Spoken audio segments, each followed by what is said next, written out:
Morning, testing. Is it fine? Okay. Thank you so much.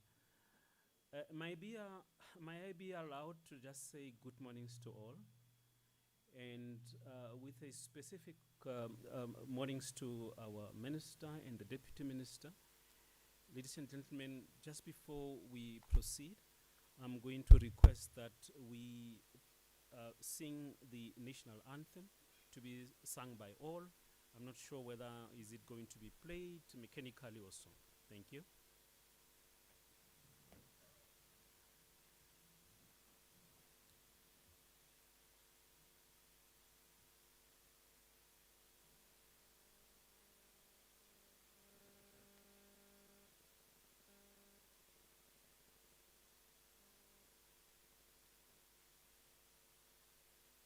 It will seem it's not been arranged for mechanically, so we will have to go for our vocal cords. I can't. I'm a bad singer.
Well sung. Thank you so much, all. I really avoided to take the lead. And before we could start, I'm going to ask our Deputy Minister, Mr. A.C. Nel MP, to lead us in the recital of the preamble of the Constitution. Deputy Minister.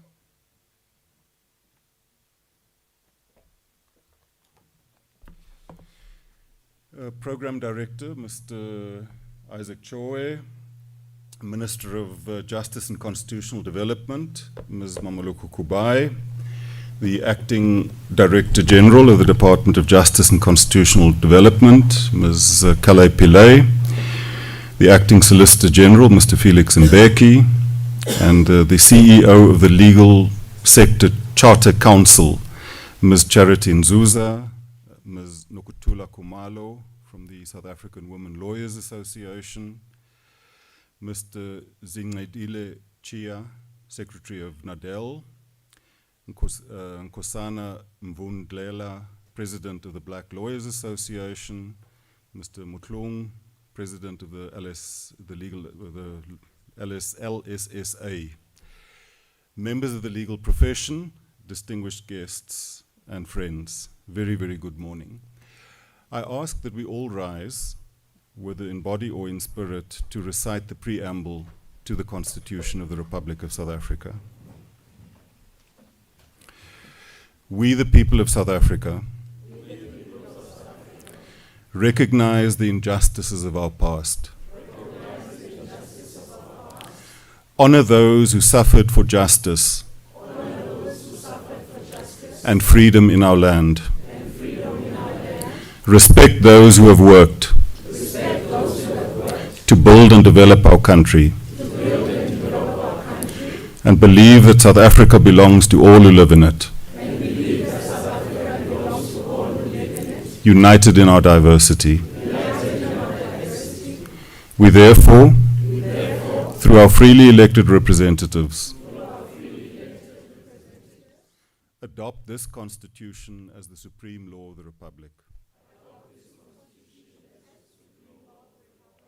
so as to heal the divisions of the past and establish a society based on democratic values,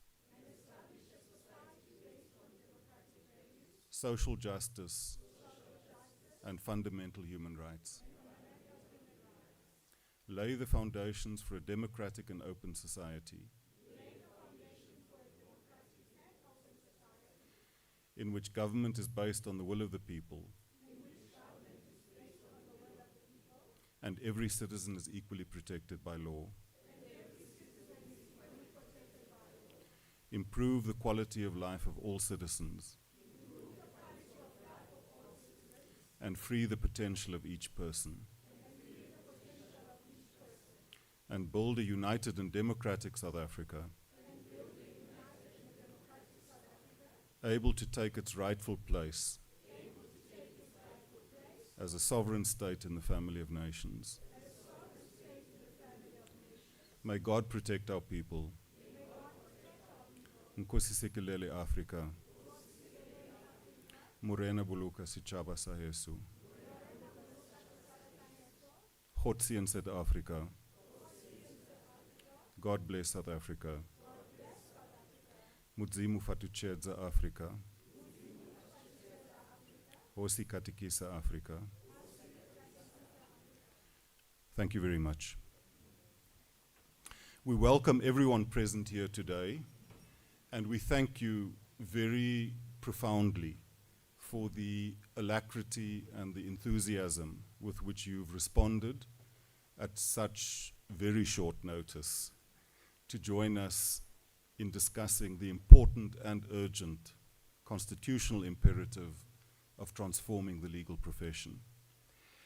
Indeed, the transformation of the legal profession is inextricably linked to the realization of the values and the objectives outlined in the preamble to the Constitution that we've just recited. Our Constitution is both revolutionary and transformative. And indeed, our Constitution has guided us as we've profoundly transformed South Africa's political and legal landscape into a constitutional democracy. The Constitution is progressive because it not only recognizes the injustices and the inequalities of the past, but it places an obligation on government and citizens, women and men, young and old, to work to heal the divisions of the past and to establish a society based on democratic values, social justice, and fundamental human rights. We need to transform our society in order to transform the legal profession. And also, we need to transform the legal profession in order to transform our society. And I think it's in that context that this meeting has been convened, because the Department of Justice and Constitutional Development has a mandate, a very core and central mandate, to promote constitutional values, the rule of law, and human rights. And central to this mandate is ensuring transformation within the legal profession in line with the prescripts of the Constitution. And the department, lest there be any doubt about it, which there shouldn't, we want to give you the unambiguous assurance that the department remains absolutely committed to the realization of this mandate. And so in the spirit of building a democratic and open society in which government is based on the will of the people and every citizen is equally protected by law, Minister Kubayi has convened this stakeholder engagement to, in the spirit of accountability, also to provide legal practitioners and the organized legal profession with a progress report on the work of the Department of Justice and Constitutional Development, and in particular, the Office of the Solicitor General in driving transformation and empowering previously disadvantaged professionals. In 2022, Cabinet approved a briefing and outsourcing of state legal work policy. The policy aims to achieve the following three objectives. Firstly, to give effect to constitutional objectives by promoting effective and sustainable economic participation within the legal profession. Secondly, to establish a uniform approach to briefing and outsourcing by implementing empowerment mechanisms for historically disadvantaged practitioners with specific focus on women.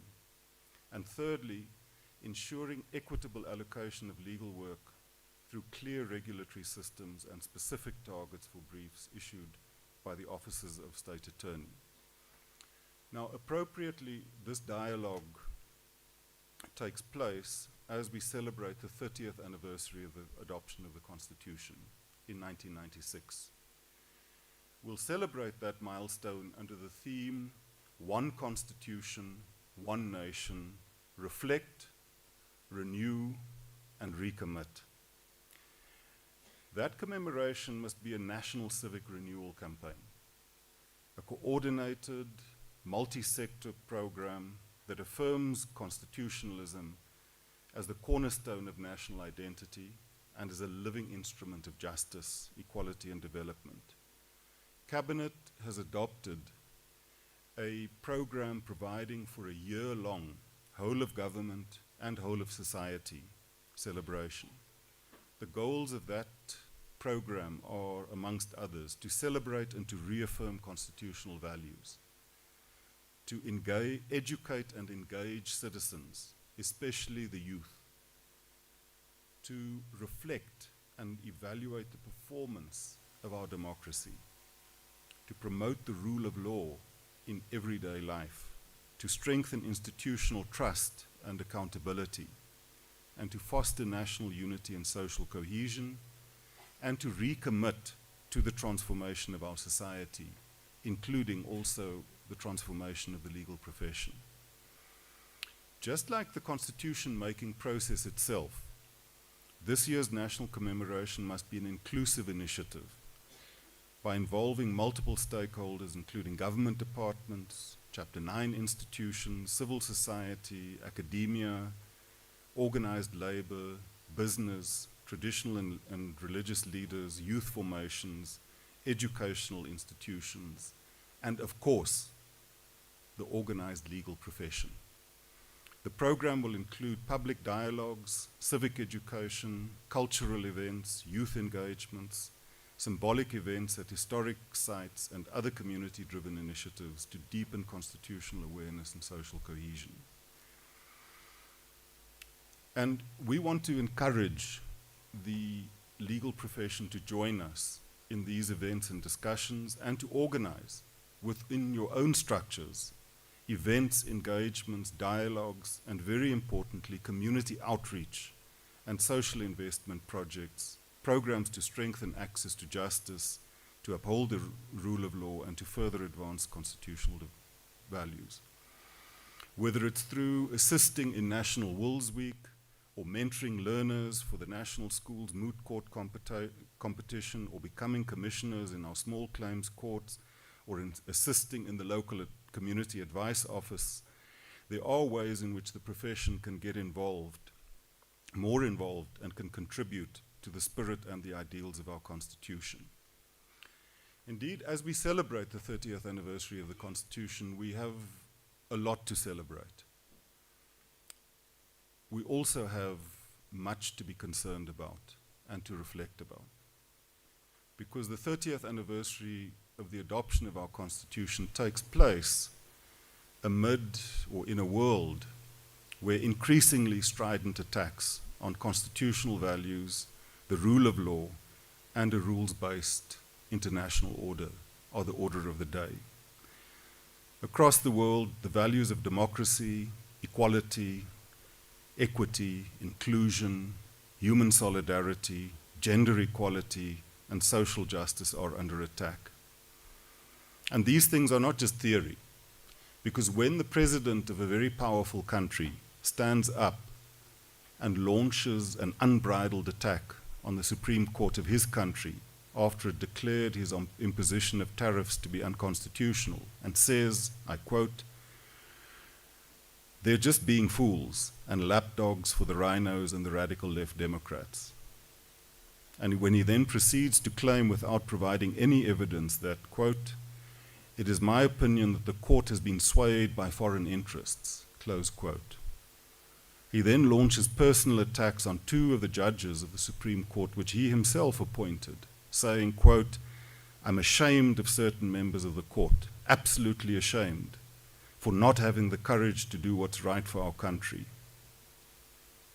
And then he goes on to say, "I think it's an embarrassment to their families. You want to know the truth? The two of them."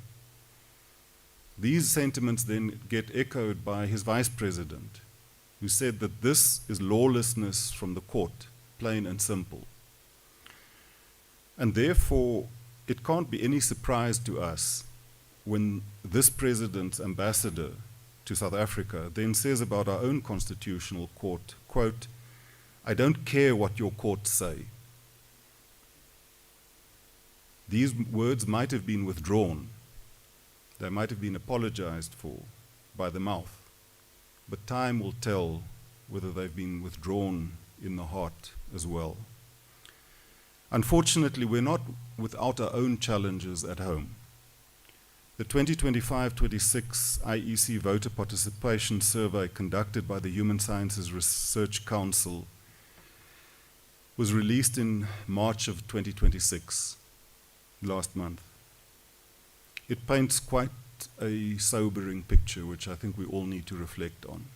It concludes that the 2026 local government election is being planned in the most challenging pre-electoral climate observed over the past 30 years, marked by high levels of pessimism, frustration, and disengagement, and geographic disparities in patterns.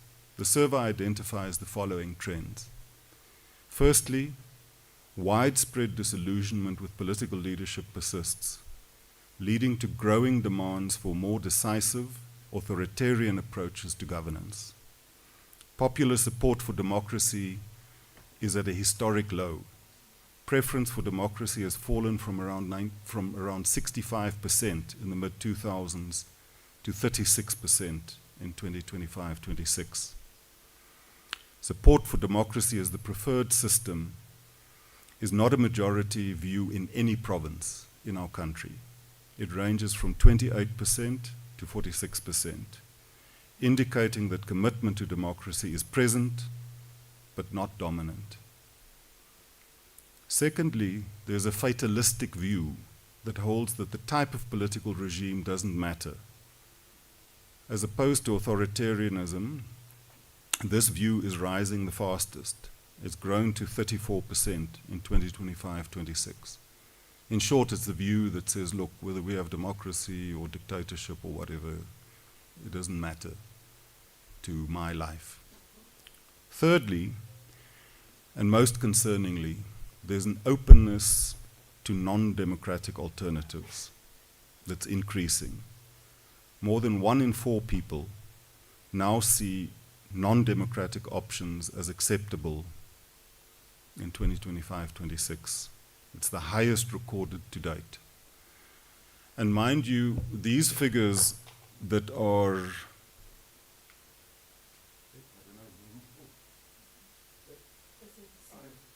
I've disrupted the national broadcast.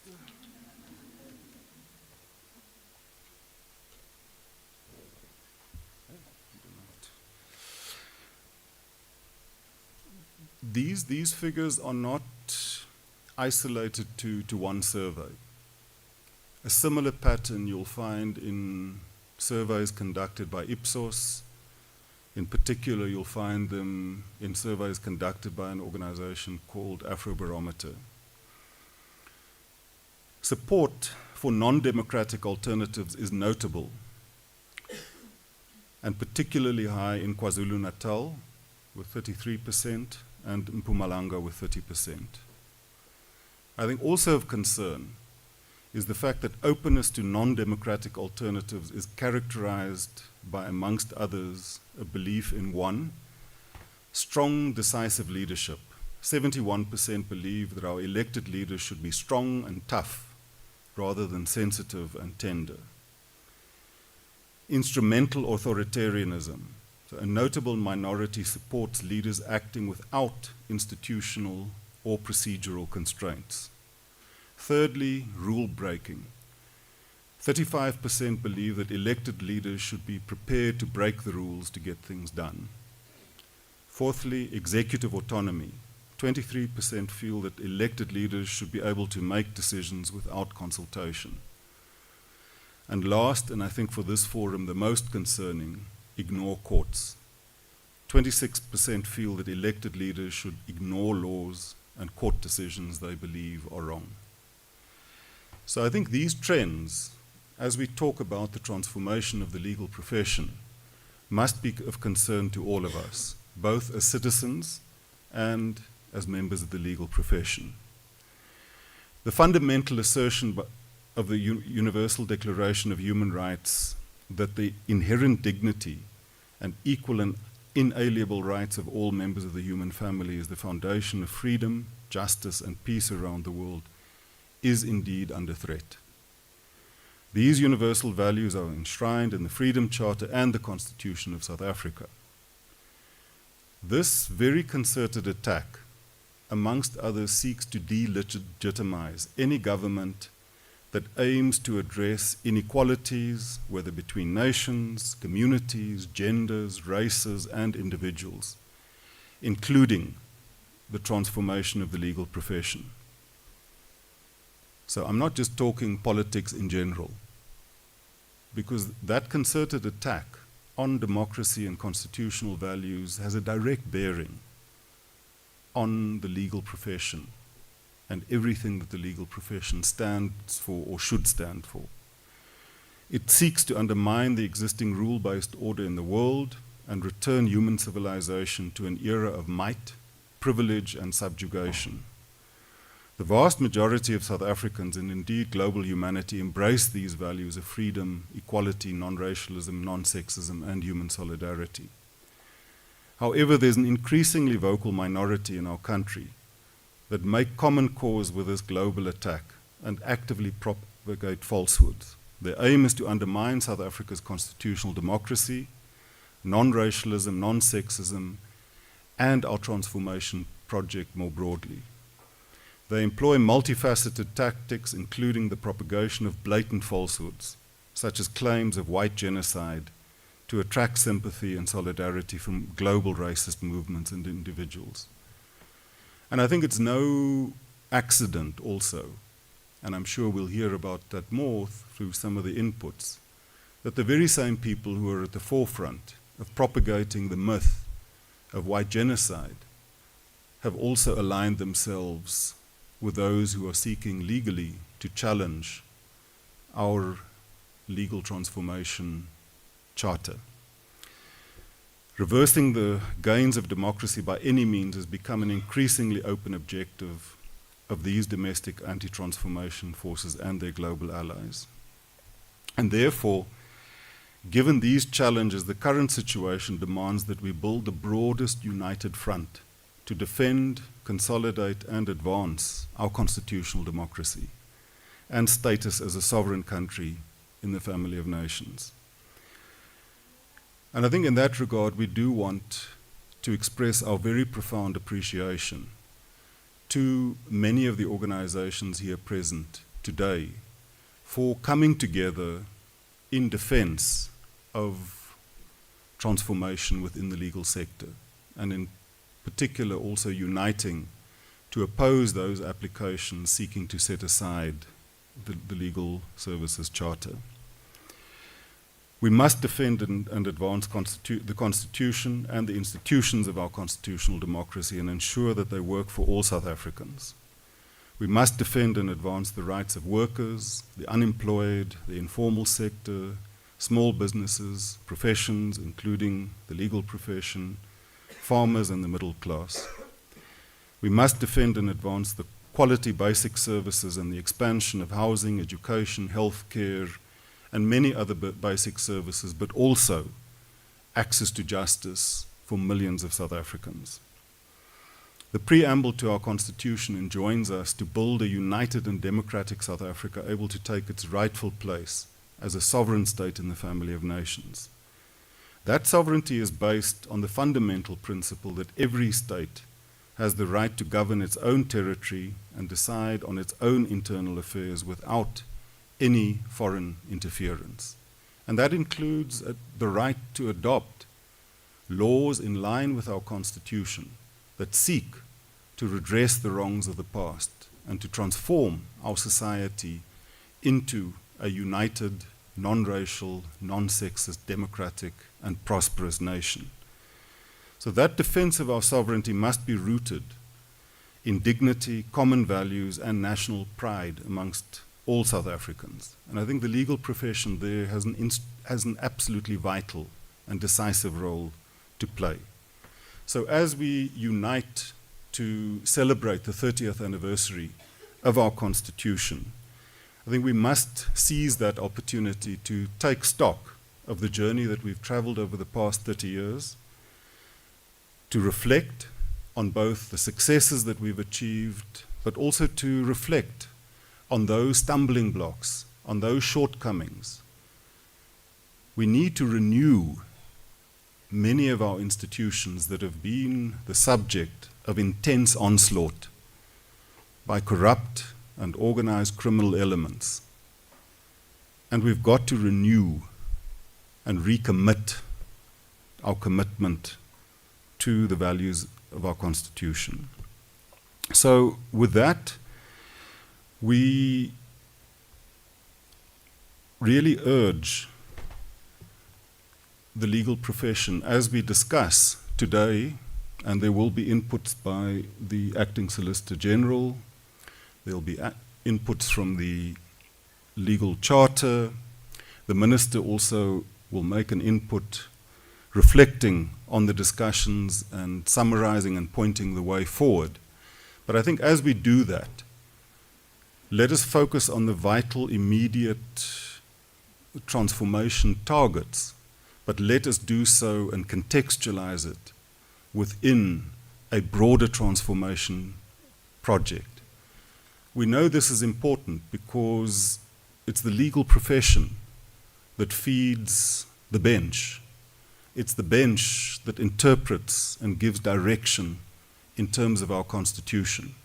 If we don't start with a thoroughgoing transformation of the profession, both in terms of representativity, but also in terms of values and world outlook, we will be creating serious problems for us on the road ahead. But we are confident that with the knowledge, the energy, and the commitment assembled in this room, we will be able to have a very frank, open discussion on transformation, but also plot out a clear course to take forward the work that has already been done and to intensify and speed up the progress of that transformation. With that, we welcome you all. We thank you for responding to the invitation, and we look forward to a very vibrant engagement. Thank you very much.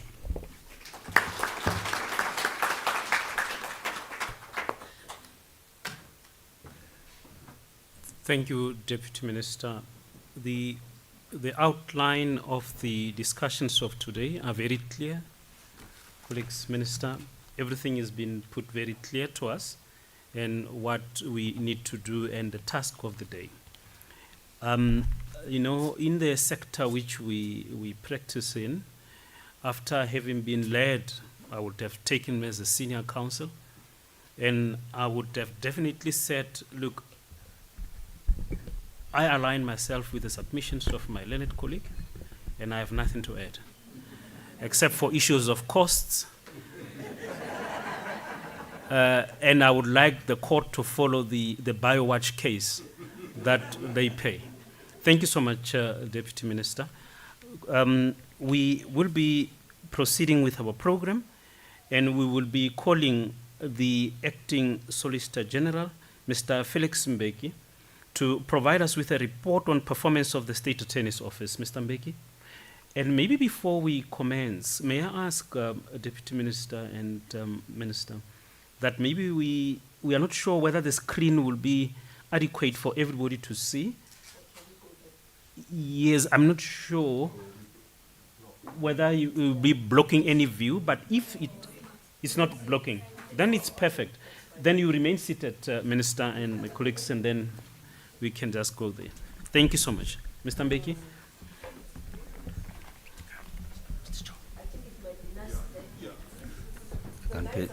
I need a paper to write. acknowledge people, to some acknowledgement. Okay. But people have already been acknowledged. Yeah, no, the minister has already. There's no need. Thanks. I'll go up later. Okay.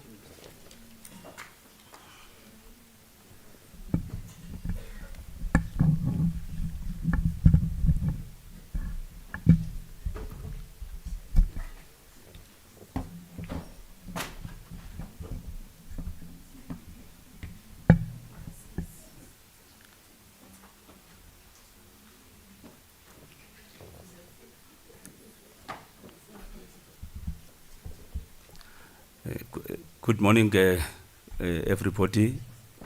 But I want to greet the Minister of Justice and Constitutional Development, Ms. Mmamoloko Kubayi, the Deputy Minister, Mr. Nel, the Acting DG, Ms.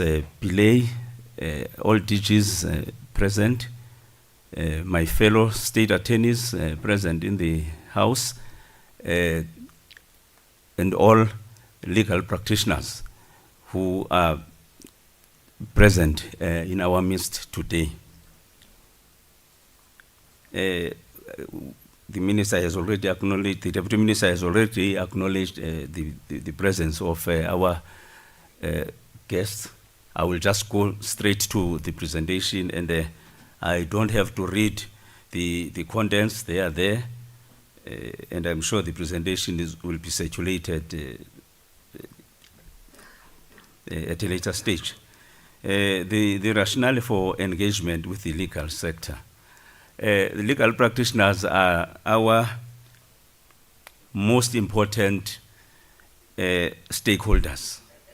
We work together with them. So we do not take lightly your presence here today. The objectives of stakeholder liaison are to ensure that there is effective communication and meaningful engagement between legal practitioners and the state attorneys. In each relationship, there must be effective communication. So that is what we are trying to do now.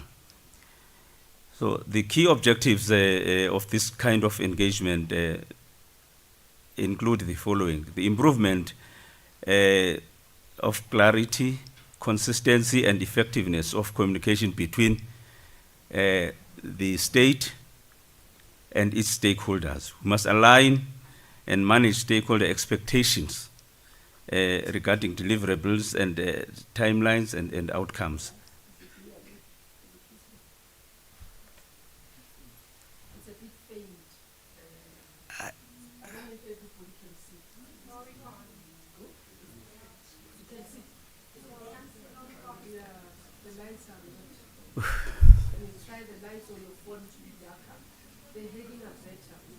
The last time I saw that font was when I worked at Lawyers for Human Rights in the early 1990s. on a dot matrix printer.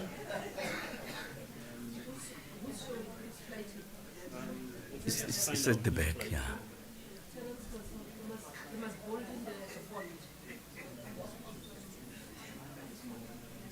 Yeah, like the one they've done on the heading, they can hold everything, it should be better. Just hold it.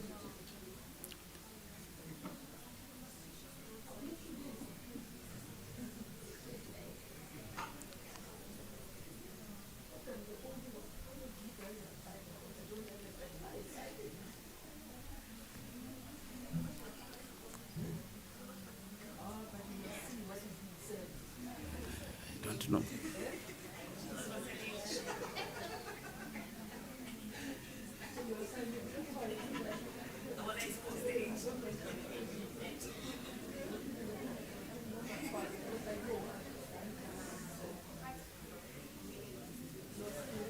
They must darken the presentation, they must move it and darken all of it. Yeah. Projection, they must darken it from the main computer.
Ask whether the people can see it from the Is it better now? Yes? Oh, thank you. Let me be quick. One of the objectives is to transform briefing practices in both the public and private sectors. We need to promote equitable participation in legal work. We have got a legal sector code that also ensures that briefing patterns are applied in an equitable manner. The transformation objectives are the following. In terms of our performance and the policies of the department, we have to ensure that 83% of the value of briefs is allocated to previously disadvantaged individuals, the so-called PDIs.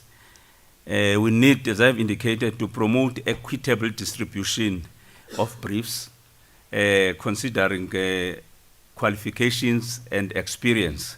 But that does not mean that if somebody is not experienced enough, is not going to be given briefs. As in terms of the legal sector code, there is an indicator that speaks to pairing of senior counsel together with juniors, together with the junior counsel. And we are already starting in Cape Town a project of identifying junior counsel between 1 year to 5 years to ensure that we get those junior counsel, especially women, mentored by senior counsel and senior junior counsel. We have to prioritize the empowerment of female practitioners, as I've already indicated. We have to facilitate skills transfer that we do by ensuring that also senior counsel who are briefed, they are paired with juniors in order to transfer skills. We have to encourage collaboration between experienced and developing practitioners, as I've already indicated, support skills, development programs, as I've already indicated. Now we come to, next slide, outsourcing of state legal work. State legal work is outsourced under the following criteria. One, where there is conflict of interest. Secondly, where there are no, where the state attorney operates at a distance which is beyond 15 kilometers to the courthouse, then we have to get a correspondent attorney to handle the matter on behalf of the state attorneys. Also, when there is a capacity constraint, we have to ensure that we outsource and we brief. And also when there is lack of specialized expertise or capacity, like conveyancing matters in the state attorneys where there is no such specialization. Then each relationship, as I've indicated, we and legal practitioners, that is when I say we, state attorneys and private legal practitioners are in a relationship. So each and every relationship has got its own challenges, but it does not mean that those challenges cannot be overcome. So I'm going to briefly deal with those that are important. In the offices of state attorneys, we have got a procurement process that ensures that we brief counsel and we appoint attorneys that are compliant. So one of the challenges that we are encountering is the fact that when we request quotations from legal practitioners, we do not get responses. And that creates a problem, and in the long run, it leads to repetitive briefing, because you find that it's the same counsel or it's the same correspondents that are responding to requests for quotations. We have had some engagements with the bar, with members of the bar. In every engagement, we do ask that there must be a response to requests for quotations. We understand that some practitioners have got challenges that relate to CSD and that also relate to SARS. As we know, we cannot appoint somebody who is not tax compliant or who is not registered on a CSD, but we encourage practitioners to go and register on CSD.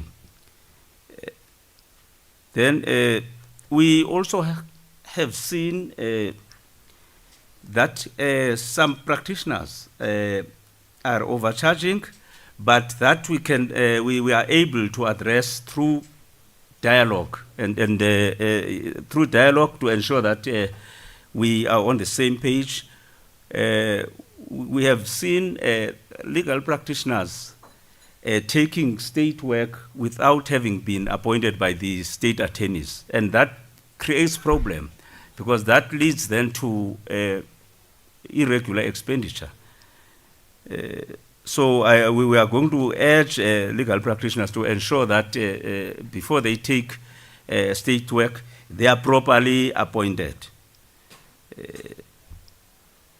Can you go to the next slide? I don't want to spend more time on this one.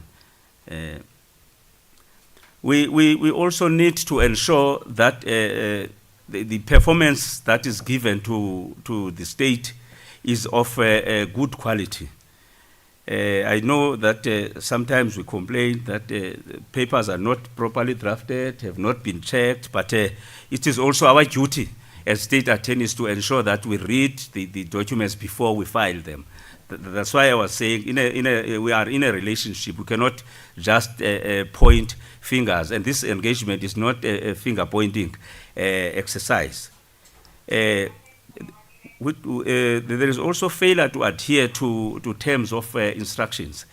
This happens where, for instance, a practitioner is briefed at a certain amount, and without having engaged or agreed on an increase, you see that there is now the amount that is charged is more than what has been agreed to. But even then, what needs to happen is dialogue, is negotiations. We have to keep on talking to each other to ensure that our relationship is kept alive and is beneficial to all of us. We need to have reports. If we have briefed or outsourced work to private practitioners, we need to get updates, progress reports, because at the end of the day, we have to report to our own clients. And we know that if you don't report to client, you are likely going to be reported to the LPC, and no one wants to be reported to the LPC. We have seen some few issues of, how can I call it, of impropriety. I can call it, yeah, of impropriety, but very few. In some instances, you find that there is a legal practitioner who has charged for work that has not been done. But those issues are dealt with by the courts. But we just encourage legal practitioners to be vigilant and ensure that whatever we are doing is above board. Then we have got a policy that the DM has referred to, the briefing and outsourcing of state legal work policy. That one is the one that is used and is used by the state attorneys to ensure that we brief according to acceptable standards. And we ensure that there is transformation of the legal sector. We rely on that policy. It's to transform the legal sector in order to give effect to the objectives of the Constitution of promoting effective and sustainable economic participation in the economy of the country in general and the legal profession in particular. And that policy enables a standardized practice on briefing and outsourcing of legal work by effecting empowerment mechanisms. This policy also introduces the fee parameters that are used in order to ensure that we have curtailed, or we are curtailing, the ever-increasing and exorbitant legal costs of litigation. So we have those fee parameters that we are using. We also promote the development of legal expertise in both the public and private sector by facilitating the enhancement of skills in multiple disciplines of law. I've already touched on that one. Yeah, the briefing policy, as I've indicated, also deals with profiling of legal practitioners, fee guidelines, as I've indicated. It also tells what should be contained in a tax invoice. Legal practitioners will be aware that when you are requested to submit a quote, you are told what is expected of you. We are told how the invoice should look like. The hours that you have to charge should be clear in the invoice. Now I'm coming to statistics, and I know that this is one of the areas that we are most interested to see how the state attorneys are performing in terms of ensuring that briefs are allocated in a fair and equitable manner. these are the offices of state attorneys. They are 13 in total. As you can see, Bloemfontein has achieved 96%. These are statistics from 1st April 2025 to 31 March 2026. That is the past financial year. Bloemfontein has achieved 96%. The target, as I've indicated, is 83%. Cape Town has achieved 90%. Durban has achieved 99%. East London has achieved 99%. Johannesburg has achieved 99%.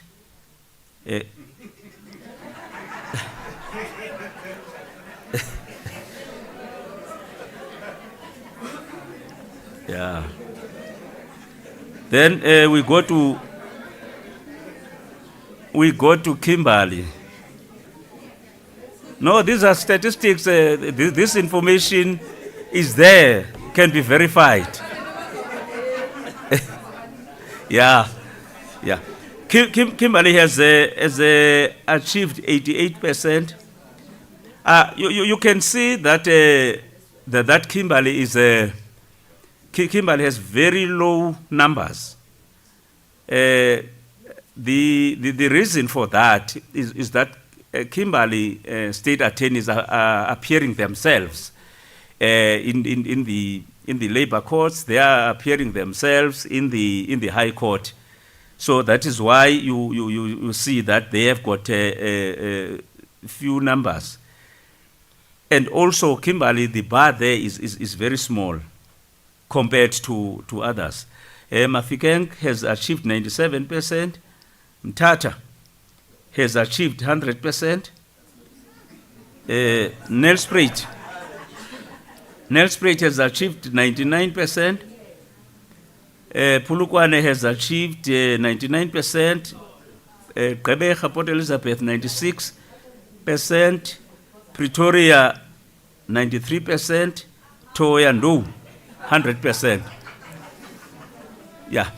In some of these offices or the bars, you will find that there are no white counsel. Remember, PDI's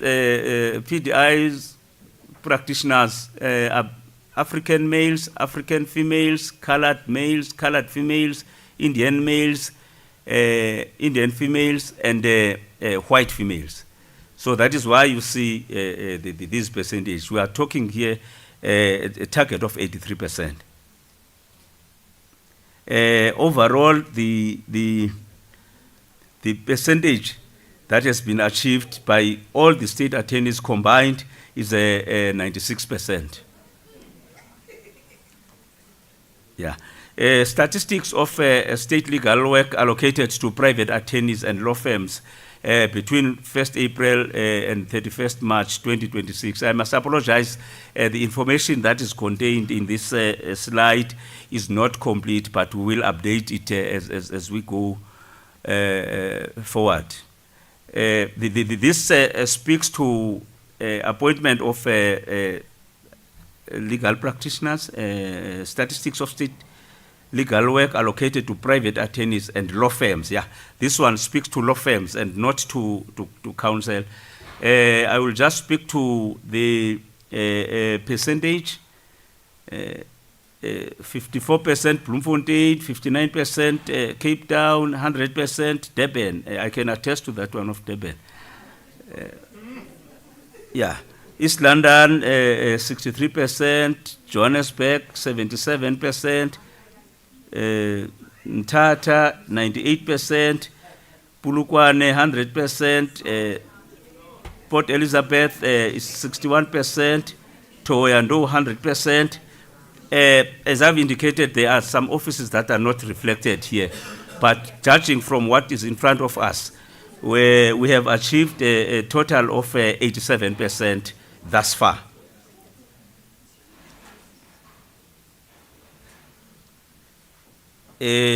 Percentage of value. Now we are talking value of briefs. The 83% that we had earlier on was talking to was talking to actual briefs. Now this one talks to value. Again, we talk about Bloemfontein, 92%, followed by Cape Town, 88%, 94% for Durban, 93% for East London, Johannesburg is at 94%, Kimberley is at 23%. I've already indicated that in Kimberley, the state attorneys there, they appear themselves in the higher courts. Then Mafikeng, 89%, Mthatha, 96%, Nelspruit, 99%, Polokwane, 97%, Port Elizabeth, 81%, Pretoria, 85%, Thohoyandou is 99%. And then the overall percentage for the entire branch or state, all the state attorneys is sitting at 89%, which means that performance we have achieved there. Then we go to value of briefs allocated to female legal practitioners. The percentage there, the target is 30%. Then again, you can see it's very difficult to achieve this one for various reasons. One of the reasons is that there are few female legal practitioners in some of the bars, as you can see here. Bloemfontein, yeah, that is a reason that is there. Bloemfontein, 25%. Cape Town, 36%. It depends on the size of the bar. Durban, 28%. East London, 14%. Johannesburg, 41%. Kimberley, 14%. Mafikeng, 44%. Mthatha, 15%. Nelspruit, 15%. Polokwane, 32%, Port Elizabeth, Gqeberha, 33%, Pretoria, 32%, Thohoyandou is 37%. We achieved the 30%, that is a target. But as you can see, we are struggling, officers are struggling to meet that 30% due to the size of the bar and the few female legal practitioners, and some of them are not briefed because of some challenges that I have already alluded to before. Now, this one is a very important slide because it talks to status of payment of invoices. We know that there's an outcry out there that invoices are not paid within 30 days as required by law and also by Parliament. This table shows those invoices that have been paid within 30 days and those that have been paid beyond the 30-day period. It is not a good picture because the target here is 100%, and we know that we are dealing with the livelihood of legal practitioners. So we are doing our utmost best to ensure that at least the invoices are paid within 30 days. We do get complaints almost on a daily basis. As I'm sitting here, I've received 3 complaints already, sitting here, about invoices that have been outstanding for more than 30 days. We are having some challenges. This can also be attributed at times, not always, at times, to the bus system that sometimes is not working. But if bus is not working in the offices of the state attorneys, you find that we are able to go to the provincial offices or the so-called regional offices to get invoices captured there in order to ensure that at least we minimize the damage that is caused by the non-payment of invoices within 30 days. I will just go through here. The presentation is going to be shared. Bloemfontein has got a total number of payments, 987. 913 were paid within 30 days. That translates to 93%. Number of late payments, 74 payments. That translates to 7%. Cape Town, 1,017. Payments within 30 days, 566. And that translates to 56%.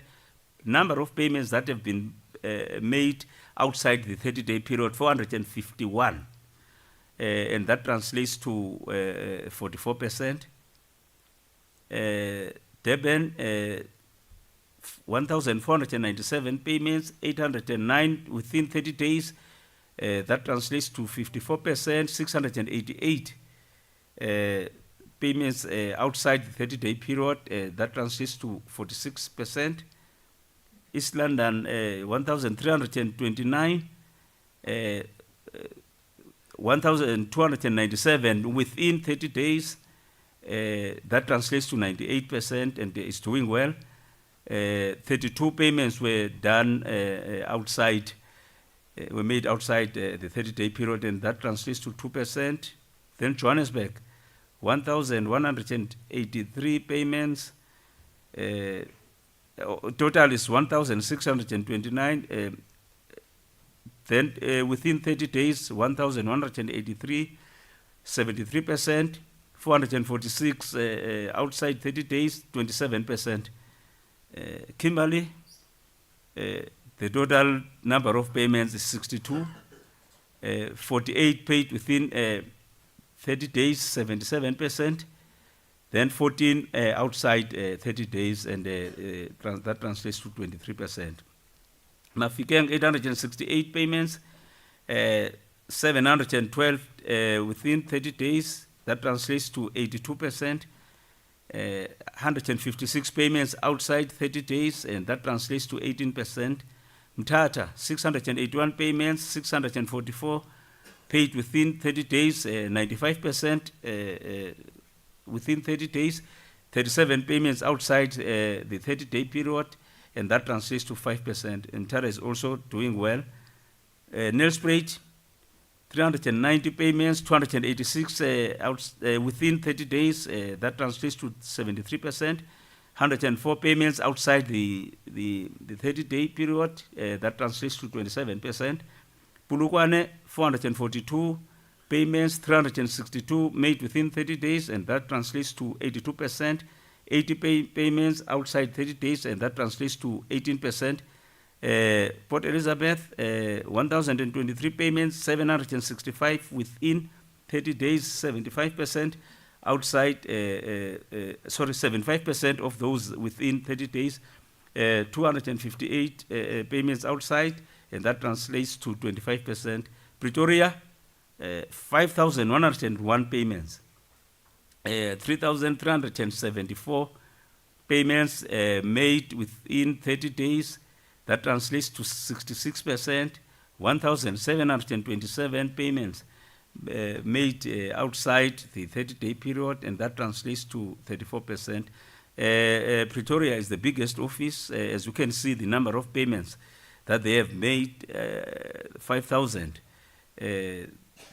And also you can see the number of payments that are made without, outside the 30-day period is quite high. And it's 34%. Toyando, lastly, 263 payments made, 115 within 30 days. That translates to 44%. 148 payments made outside the 30-day period, and that translates to 56%, which is also one of the highest, it's the highest number of payments that have been made outside the 30-day period. I must just mention that whenever a payment is made late, it is a requirement that there must be a memo that accompanies that payment.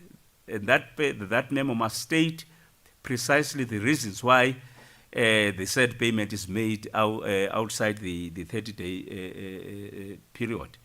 We receive a variety of reasons. Some are acceptable, while some are not acceptable.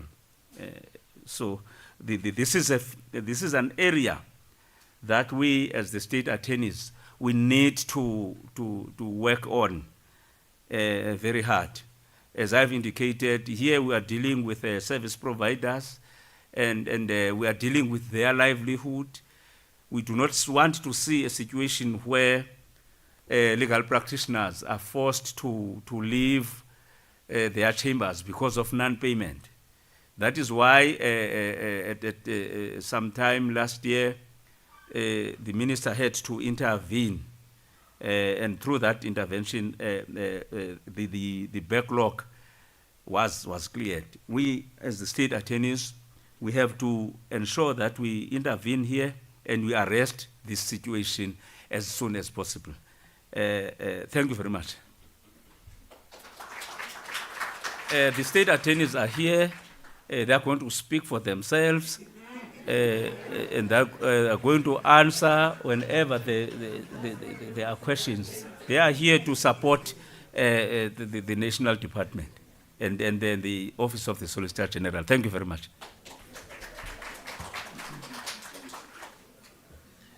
Thank you so much. Yeah, we are good. Thank you so much, Mr. Mbeki. Minister, Deputy Minister, you know, there are people who will always say that the numbers speak for themselves, and I've heard grumblings on the floor. And I know why there are grumblings on the floor, because in our sector, again, where we practice, they always say facts speak for themselves. But it doesn't seem that the facts speak for themselves. The numbers speak for themselves, but the facts are in issue. Okay. And we'll allow that. The good thing I must mention, Minister and colleagues, Deputy Minister, is that in general, I hear the Deputy Minister also alluding to the fact that in a certain sector, we must be happy that we are able to negotiate with you and talk to you. Some time ago, I've heard of another leader who said he was busy with a military operation in some land. And then he said, actually, all the negotiators have been killed. He can't negotiate with them. 2 months down the line, there is a negotiation. So I hope that is not going to happen to you. You'll stay with us. We are not going to make sure that we destroy you. You must always be there. And those grumblings must be brought to the fore today. Thank you so much, Mr. Mbeki. In terms of our program, we'll be calling the CEO of the Legal Sector Code Charter Council, Ms. Charity Nzuza, who was going to report on the work on Legal Sector Code Charter Council. Ms. Nzuza.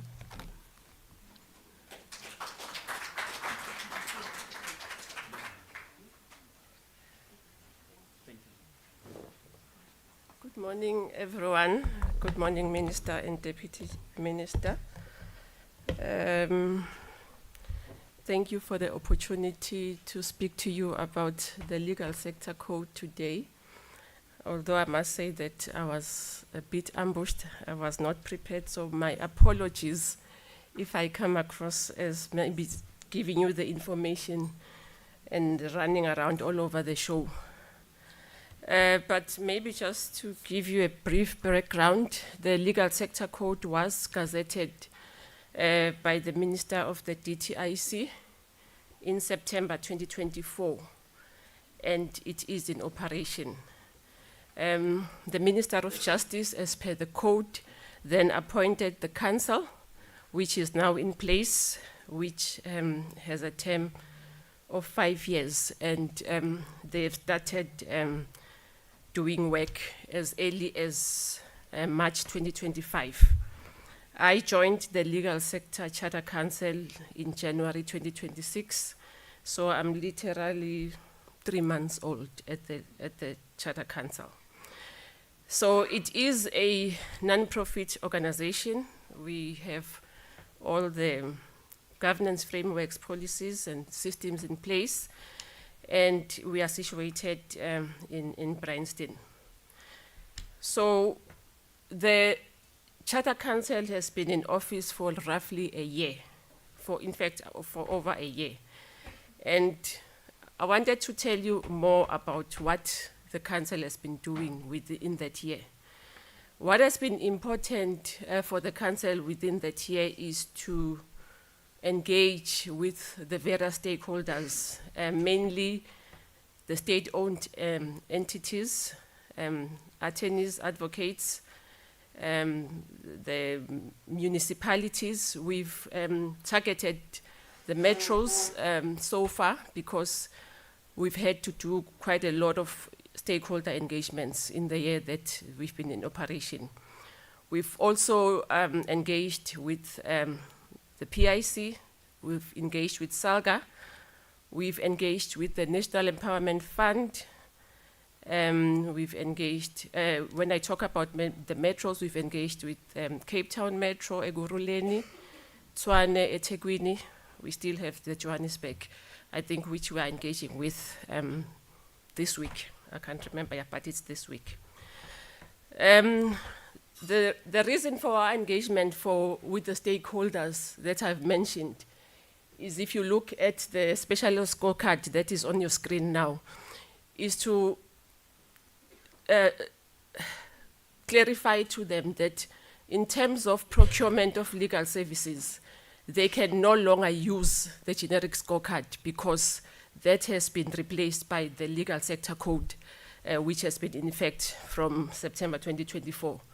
And you can see the targets that we've been preaching to the state-owned entities, to the state attorney. We've also met with the state attorney and every other state-owned entity or organ of state, because those people are subject to the Legal Sector Code. They don't have a choice. They cannot, when procuring legal services, use any other code except the Legal Sector Code.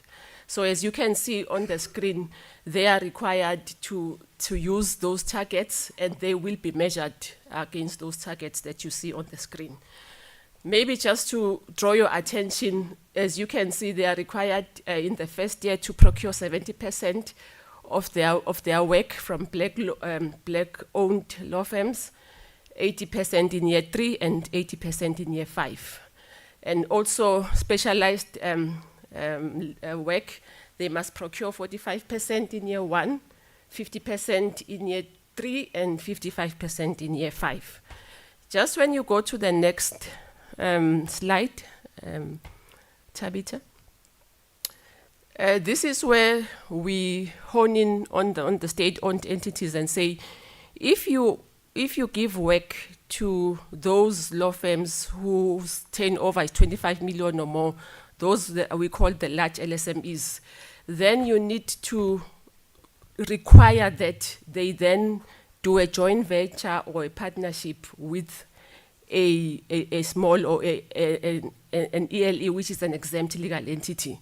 So we require that when they do that, they use those targets to make sure that of the work that they give to the large LSMEs, they then say a portion of that work, it ranges from 25 in year 1, 30 in year 2, and 35 in year 3, so that we don't necessarily exclude the large LSMEs, because we understand as well as the council that some of those large LSME already have the specialized skills, which we are trying to make sure that they transfer to the ELEs and the QSEs. So there is that requirement that if you brief them, then it must be a requirement that out of the total legal services spent, those amounts are then allocated to a partnership, which you have ensured that it happens with a small law firm and those that we call ELEs and QSEs. And I heard you were growling a bit when the SG was calling the figures. Now, what is the beauty about the Legal Sector Charter Council is that every state organ is required to report to the council on the spending on legal services annually. And I see that the state attorney already has figures for 2025, 2026, which means that they are ready to report. It is a requirement that the report be submitted to the council, because the council is then in turn required to report to the DTIC on the state of transformation. So those figures that they submit to us will then be made available on our website to the profession, and we'll be able to engage them on the state of transformation. What also has been an excellent thing that has happened in the council is that we've engaged with the Office of the Auditor General. In fact, we met her personally, where we told her about the Legal Sector Code, and she has immediately understood that when she does her audit from 2025-2026 financial year, she is now including the compliance requirements in the audit scope for all state organs.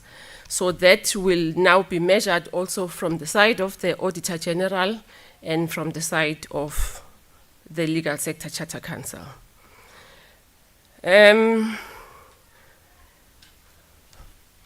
Most of our technical support tools are available on our website, lscc.org.za.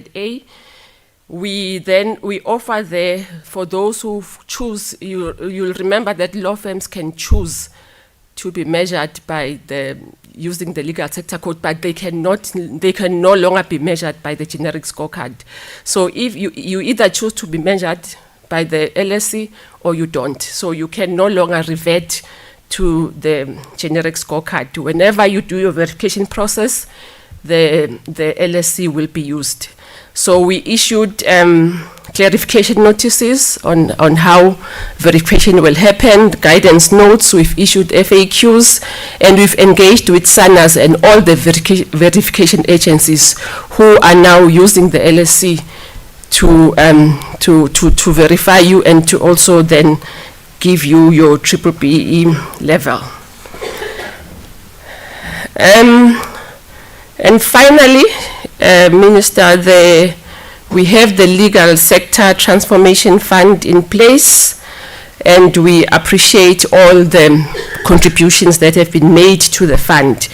And we encourage the profession to contribute to the fund, and this also is used as part of the scoring when you do your verification. So what this fund will be used for is for skills development, will be for financial support for black legal attorneys and advocates. We'll be looking at offering technical equipment, computer hardware, software, anything that the young LPs may need. We'll use the fund for training in specialized areas, and we'll also provide support to candidate attorneys and pupils. But this fund has not yet been used, and how the council plans to use it it will call upon a group of legal practitioners to sit in a committee. They will then determine the criteria of how that fund will be used, and only then, when that criteria has been approved and accepted, will that fund then be used as per the plan in the Legal Sector Code. Thank you very much. Thanks.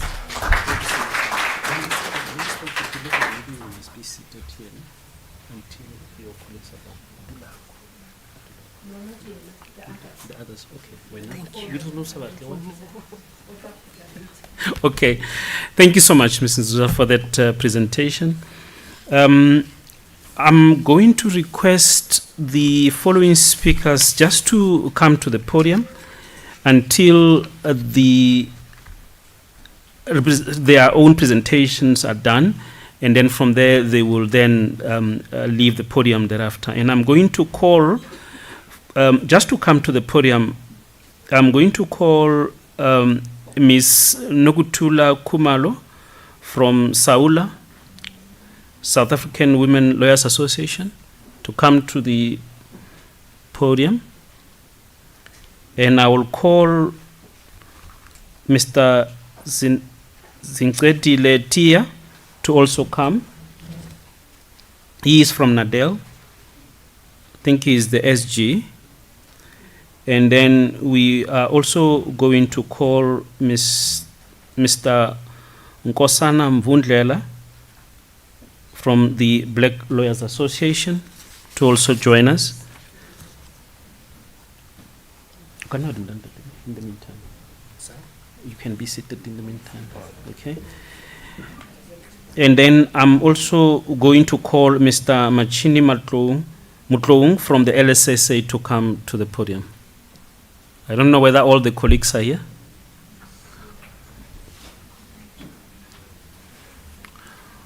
While the esteemed colleagues are making their way to the podium, I'm going to ask Ms. Noktula Kumalo to come and address us from the South African Women Lawyers Association. If she's not there, any representative from Saula will be appreciated. We need to hear their voices. Are they not here?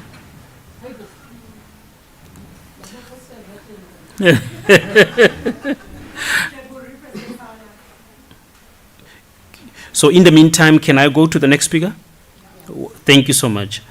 With that, I'm going to request my colleague, Mr.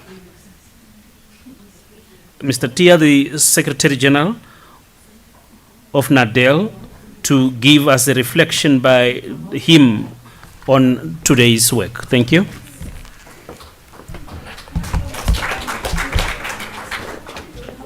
Thank you very much, the Program Director.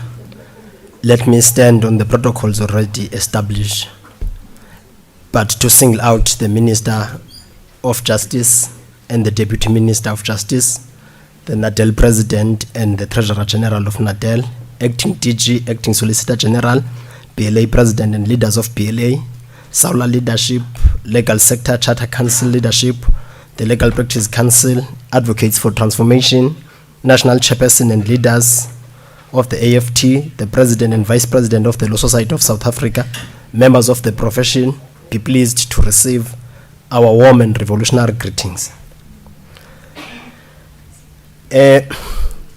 We are quite very happy and pleased as Nadel to be invited to come and be part of this stakeholders engagement as a very critical stakeholder in this legal profession. But Nadel would love to raise a few things, starting with the question of the access to justice. To us as Nadel, access to justice is a broad concept that extends beyond the narrow ability to enter a courtroom.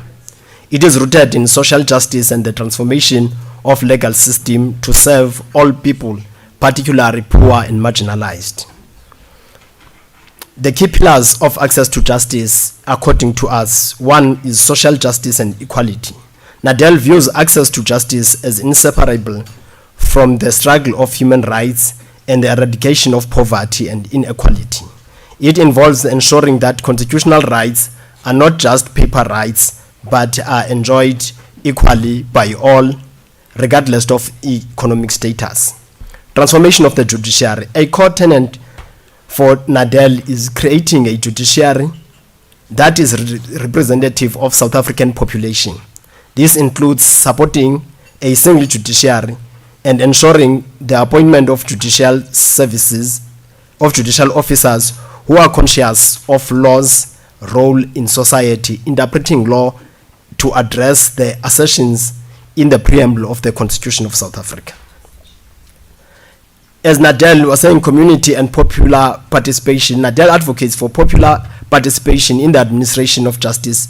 This means the public should be involved in judicial decision making, and they have a say in how the justice is delivered in their communities, so the communities cannot rebel against the development of law and jurisprudence and court decisions. On education and educational reform, the organization emphasizes the importance of legal education that fosters a consciousness of the role of law in society. We advocate for practical community-based training for law students to bridge the gap between the theory and the realities of justice in South Africa. We are calling for big consumers of law and litigating departments to establish sectors for PVT, so the law graduates who do not have places to do their own PVT training can be catered for. The overcoming physical and financial barriers. NADEL recognizes the high legal fees and in the remote locations of courts, and in particular in high courts, that are major obstacles for access to justice. We support, therefore, the initiatives that provide free and affordable legal assistance. On strategic goal, NADEL actively engages with the government departments, such as the Department of Justice and Constitutional Development, through standing committees to ensure that land restitution, combat gender-based violence, and influence legal practice legislation.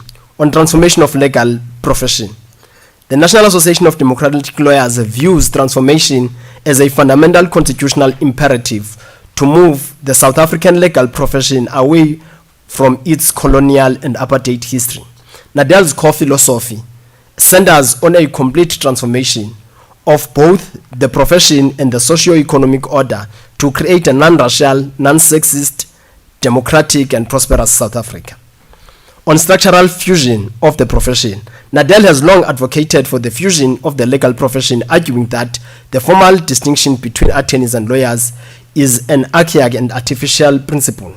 NADEL supported the transition to single regulatory body, which eventually culminated in the establishment of the Legal Practice Council and the Legal Practice Act. It will be remiss of us as NADEL, Minister and Deputy Minister, not to inform you that as NADEL, we are viciously opposed to the approach the LPC on legal education and or competency-based exams for candidate legal practitioners who want to practice as attorneys that they have adopted. I must report to this platform that we had started engagements between the Advocates for Transformation, Black Lawyers Association, Johannesburg Society of Advocates, NADEL, and the Legal Practice Council, with intent to change the narrative of the LPC being ivory towers and not consulting the profession. We have identified a leg to stand on in terms of Section 95, subsection 4, paragraph A of the Legal Practice Act. No more crucial decisions will be taken by the LPC without consultation of the legal profession. The approach and the way we run at the LPC, or also I am the ministerial representative in the LPC. The approach that we have employed, one day on the elections minister, one day the LPC will be led in Sandton by the big 5 law firms. If you could look at the statistics of the previous elections and who is part of the LPC and how the black single practitioners from small firms do not participate, one day the LPC will be led in Sandton. I'm saying that again. Now, here is the problem and the irony about that. Remember, the practitioners at Bowman's and Gillivan, Norton Rhodes, Weber Wenzel, they do not know how to acquire the Fidelity Fund certificate. Now, they do not know the challenges that you experience as single practitioners on the ground when you want to acquire such, and other compliance requirements by the LPC. So I'm raising that from that particular background, that we must make sure that the practitioners do participate meaningfully on the existence and life of the legal profession. We have noted, Honorable Minister, the statistics that were put forward by the Acting Solicitor General. And I stand here on behalf of NADEL members to dispute them. Yeah. And as I dispute them, fortunately, I have seen the head of MTAD is here. I had a bill that was taxed in 2023 Just a default judgment, 31,000 has not been paid up to today. And there is 100% statistics on the board. That is not true. I have been practicing since 2011 in Mthatha. I had never been briefed by state attorney. As a young black African, those statistics are not true. I am not talking about this in sideways. He is here. He can stand up and tell if I had never been briefed. I am not the only one. I'm raising these things so that, Minister, when we deal with statistics and so forth, you are not given false information. You must be given what is really on the ground. Because the reality of the matter, in these small firms, we do not have monies to pay rents. And while state attorney is supposed to be there to support us. With the people that they give work, we studied the same law, we've practiced in the same area. But the other thing is that it depends on the proximity, how close you are to the leaders of these state attorneys. We as NADEL, on the independence and accountability, while pushing for transformation, NADEL maintains that the profession must remain independent from the executive and legislative branches to protect the separation of powers. Judicial transformation, they argue that transformed profession is the prerequisite of transformed judiciary, as judges are drawn from the ranks of the legal practitioners. On public interest, we believe that the profession should serve as watchdogs for the public, resisting corruption and protecting citizens from the state and corporate harm, even by lawyers. We are opposed as NADEL to all lawyers who steal monies of the poor people. We are saying that those people must be brought to book and they must be expelled to this profession. They don't have a space here. As NADEL, we support the legal sector code, and that is why we are part of the litigation between the Norton Rose Fulbright and others and versus the legal sector charter council and the minister and the LPC. Because we're of the view that those who are challenging this, they are anti-transformation agenda. Because the threat with the legal sector code is to redress the imbalances that were created in the past and pushing the frontiers of poverty forward to now the beneficiation of the system. In those words on NADEL, in these 30 years of celebration of the Constitution, we are saying, Minister, we thank you very much for this platform. We are hoping that we'll continue having these types of engagements so that we can be in a position to address and speak about the things that the past feared to address them. Viva South African Constitution, viva.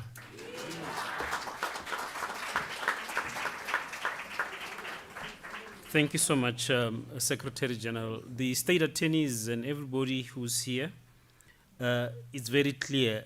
The numbers talk for themselves, but the facts, I'm not going to say much about it.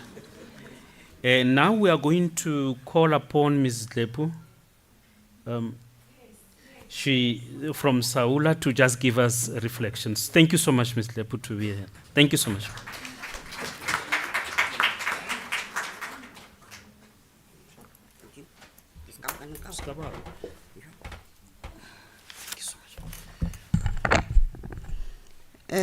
Honorable Minister, Honorable Deputy Minister, colleagues and friends.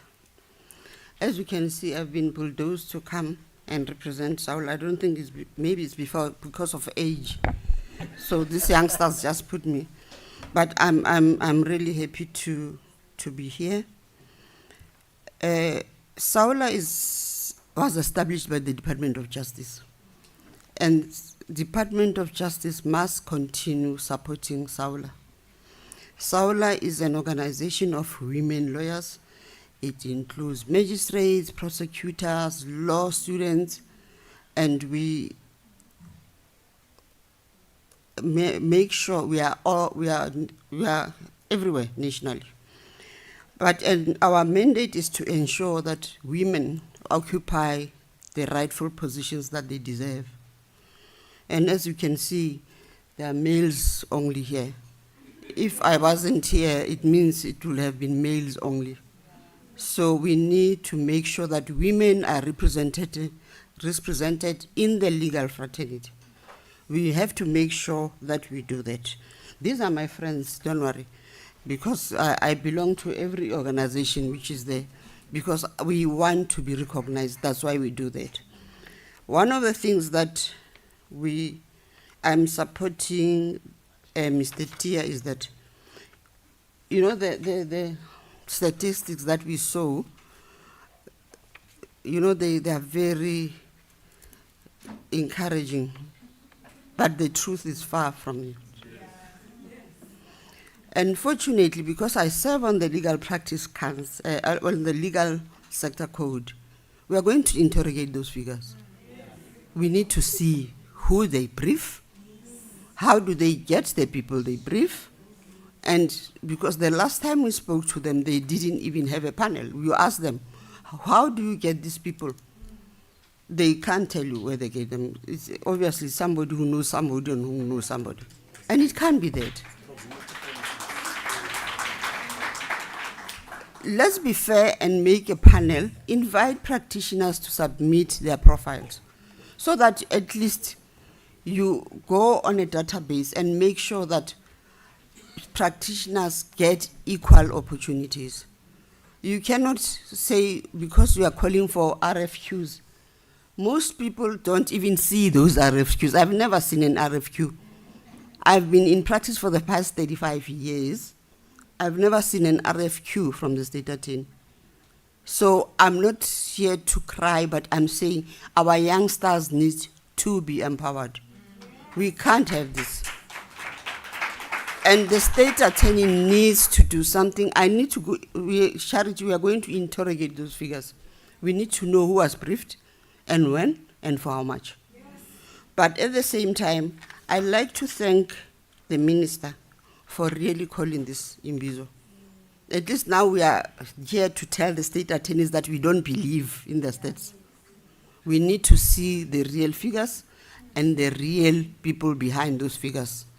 And having said that, viva minister, viva. Thank you.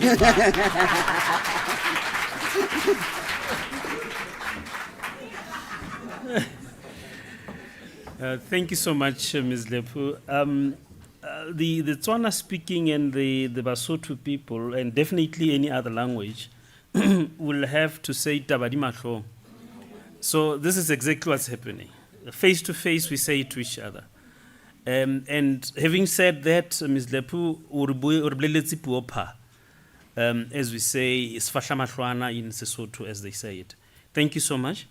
And we are going to call now a colleague who's also the president of the Black Lawyers Association, Mr. Nkosana Mvundlela, to address us. Mr. President.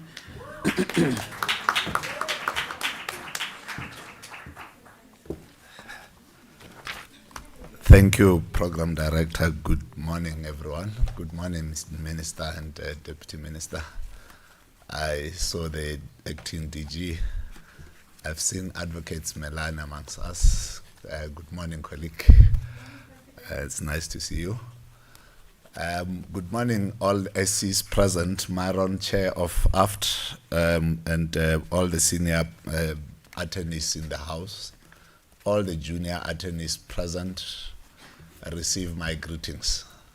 I risk repeating what others have said because the legal profession is one and it's so enclosed that its problems, no matter in what language you express them, it means the same thing. Problem after another.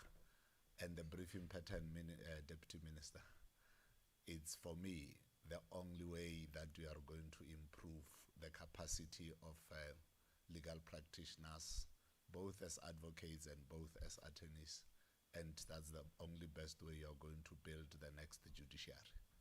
We are not going to have a scenario in which we talk about briefing patterns. We come here, Mr. Mbek, and then we talk about statistics. I don't know where you get your 100% in Thohoyandou. Is it an assumption that the state departments that are in Limpopo are 7, therefore you briefed 7 people, and then there were 7 matters in court? Is that the 100%? Because if that is, then it is a misnomer. It cannot be correct. And I would be very slow to put it again as a public information, if I were you, because it can be 100%. Limpopo High Court, both Polokwane and Thohoyandou combined, issues no less than 6,000 cases per year. and 60% of them may be RAF, 30% of them may be, 20% of them may be against Minister of Police, 10% may be against the Minister of Health, and so forth and so forth and so forth. Now, when you take those figures and you ask, of these figures you are talking about, how many, at least in the 40% that I'm talking to, not RAF, how many attendees have you briefed? You are not going to get that percentage that Mr. Mbeki is talking about. And it's sad that we are sitting in this house and the state attorney under this minister, who is doing her best every day to engage the profession, has the courage to come and tell us that they have briefed 100%. Who is this 100% that they are talking about? Because it can't be correct. We cannot in good conscience sit in a room as lawyers and be told about statistics that has no basis. And then you get an RFQ, and let me tell you, Mr. Mbeki, where the next problem starts with the state attorney, unfortunately. You are having what you call an RFQ. You issue it out there. You say to a junior practitioner of 10 years and a practitioner of 20 years. You send them the same RFQ. You say to them, respond to me. Both of you must have almost equal capacity. You must have done 4 cases in the High Court. You must have done 15 cases in the SCA. You must have done 9 cases in the Magistrate Court. The 10-year-old would never have been at the SCA because the kind of clients they are representing do not have money and capacity to send them to the SCA. The kind of money that the 20-year-old would have would only be in the High Court because he would be attaching there 6 matters in which they sued Minister of Police. Where do you imagine this capacity that you are talking about would come from? It would not be there. Now, when you talk about these realities, Mr. Mbeki, and the state attorney, we must be able to say, what is the best way to deal with briefing patterns concept? Not come here and say, in our briefing pattern. The question is, what is it that comprises that briefing pattern? You are standing here as program director, shocked that Mama Dlepu says there are no females here. Ask yourself how many females are in this room. Not even in the front. In the front we are only 5. Then 1 out of 5 is 20% of the 100. It's fine by me, in all manner of ways. But how many females are in this room? How many of them are independent as in directors of their own law firms? And how many of them are working for other people? And in the cases where they are working for other people, do you have a system that says you're going to identify a legal practitioner who's female who works in Mvundlela as the person to whom you are giving instruction, just as legal aid does? If you're not doing that, you're not going to have female legal practitioners. The attrition rate of female legal practitioners out there is very high because many of them have multiple challenges. The reason women are still part of our major struggle in this country is because as a country we know that the challenges of women are a multitude of problems more than those of males. And we are not addressing that. Now you cannot be talking about an RFQ that actually says as 15-year-old and as 20-year-old we are going to be briefed equally. Lastly, Mr. Mbeki, you are not also going to talk about an RFQ in which you expect the very same people who are 20 years, you are sending the same RFQ for every other new matter to them, and you want the same information. Your assumption is that that 15-year-old after 4 months would have gotten 4 other cases in the SCA and they would have been adjudicated. Is that realistic? Cannot be. Now, I have had a scenario in which people sent me some RFQ and I asked, okay, assuming that now you are going to appoint the 25-year-old that I know in the area, when am I as a 20-year-old going to qualify? Because if my competition is 25 years old this year, next year he will be 26, I will be 21. It means that at every other opportunity you are going to appoint them by reason of the fact that their experience is increasing and mine even if it's increasing, will never supersede theirs. So you should be able to say, how do you empower those that are at entry point and those that are at exit point? And by exit point, those that are 25 may aspire to become judges, they will exit. But fact of the matter is the 2-year-old may never be briefed by you. My suggestion is simple. Have incubation systems. Demand of these law firms that you are appointing as old law firms to only qualify for that RFQ, provided they are carrying a 2-year-old. You are not going to improve anybody. You are definitely not going to improve anybody if you don't adopt perhaps the very same style of the SCs that says, if you are an SC, you're only going to come in here provided you have a junior. Those two terms are aimed at skills transfer. They are aimed also at opportunity for the future, because in the future, that person would say, but the state attorney once briefed me, therefore I have a point of reference and I can qualify for a tender. The same goes for municipalities. Minister, I wish to call upon you when you sit in cabinet with your DM. At any given point, start discussing the fractured nature of the legal environment. Because the state cannot proclaim to be briefing people correctly for as long as the nature of the legal work that goes out is not in any way coherently coordinated. You are sitting with SOEs that are doing what they want. They are paying law firms, particularly the Big 10, and I can be quoted on this one, because Norton Rose says, and it says this on public, our job is to do due diligence for our clients, state departments. We are leaving South Africa and we no longer care about that litigation. They leave, but the litigation continues. And then now they are called something else. But their job, that something else, is still going to do what? Due diligence for the state. It means that every other department that may be looking for a proofreading, by the way, of a document, they are going to go to experience. How often do these particular state departments ask for a partnership with that Norton Rose, with a small law firm in Tsitsikamma, to actually then become their partners in order to develop capacity? They are not doing it.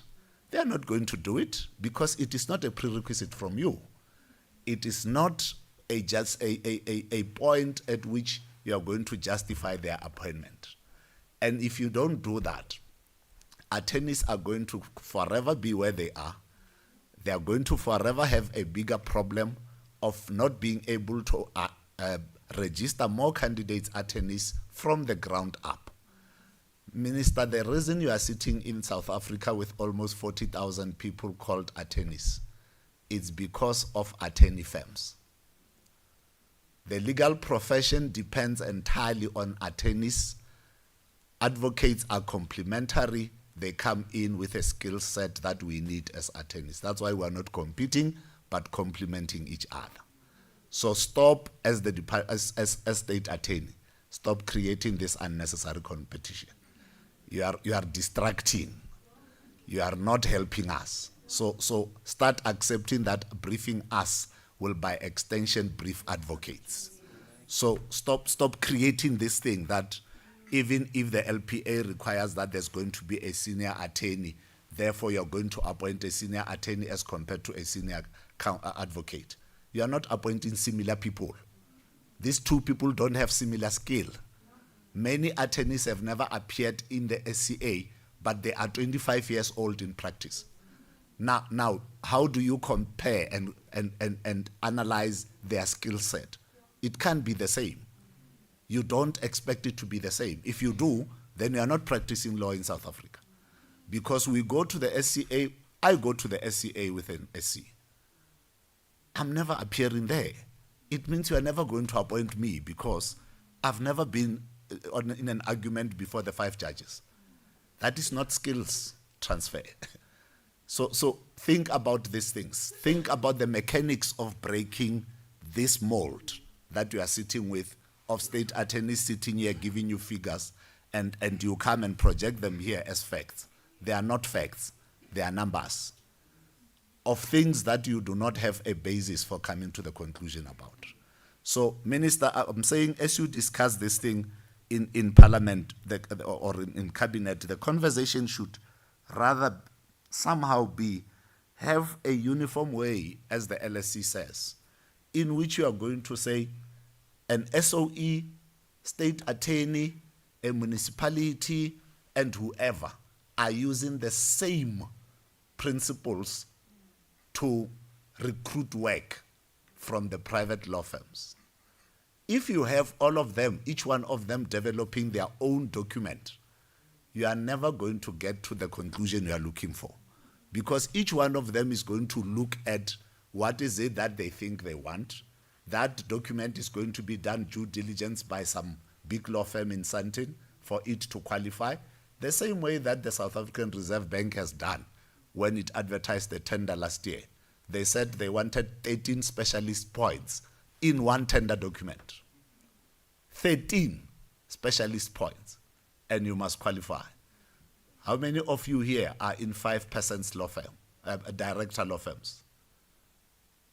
Probably 1 or 2. Therefore, you can't have 13 areas of specialty. You are just not going to have it. So if you want to have that, it means that you must become Weber Wenzel, because then you are going to have 100 directors with different skills. So think about these things. Minister, I want to walk away from this podium. I just said, I'm going to say to Mr. Mbeki, the devil, it's in the detail. It's not tax compliance. It's your RFQ. It's the enemy in the room. Minister, allow me then, in the 2 minutes that I left, I know that after they say to me they saw the advert late. I was lucky because I met you last week and you reminded me that there is this calling, and we had to respond to it immediately. Allow me to call Myron before the President of the Law Society of South Africa to come and speak to the attrition rate at the bar. The attrition rate at the bar. Those advocates that you are talking about, that you are briefing, how many of them are 3-year-old? Because I can assure you, they say if you survive the first 3 years as an advocate, they target that you may not survive the next 4 so that you never get to 7. How many of them have survived 7? Myron, thank you very much.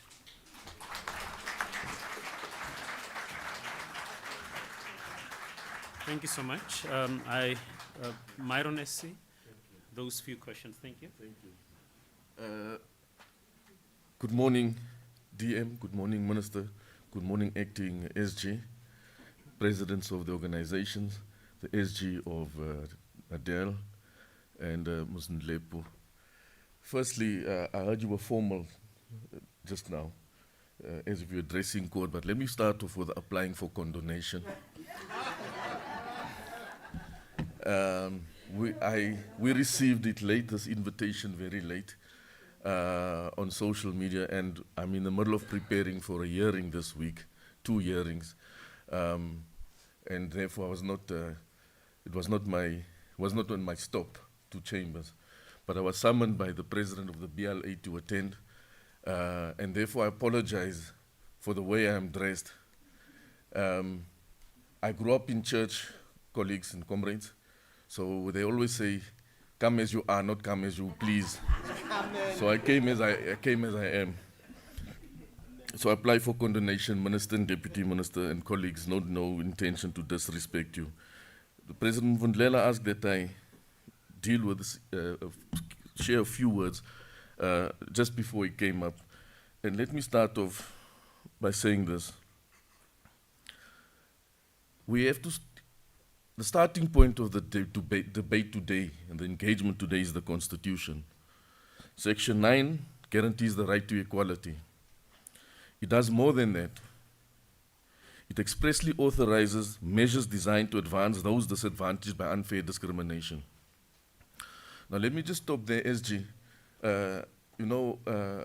You can see my beard is gray, so I'm a product of Department of Colored Affairs, and maths wasn't our strong point, but those figures,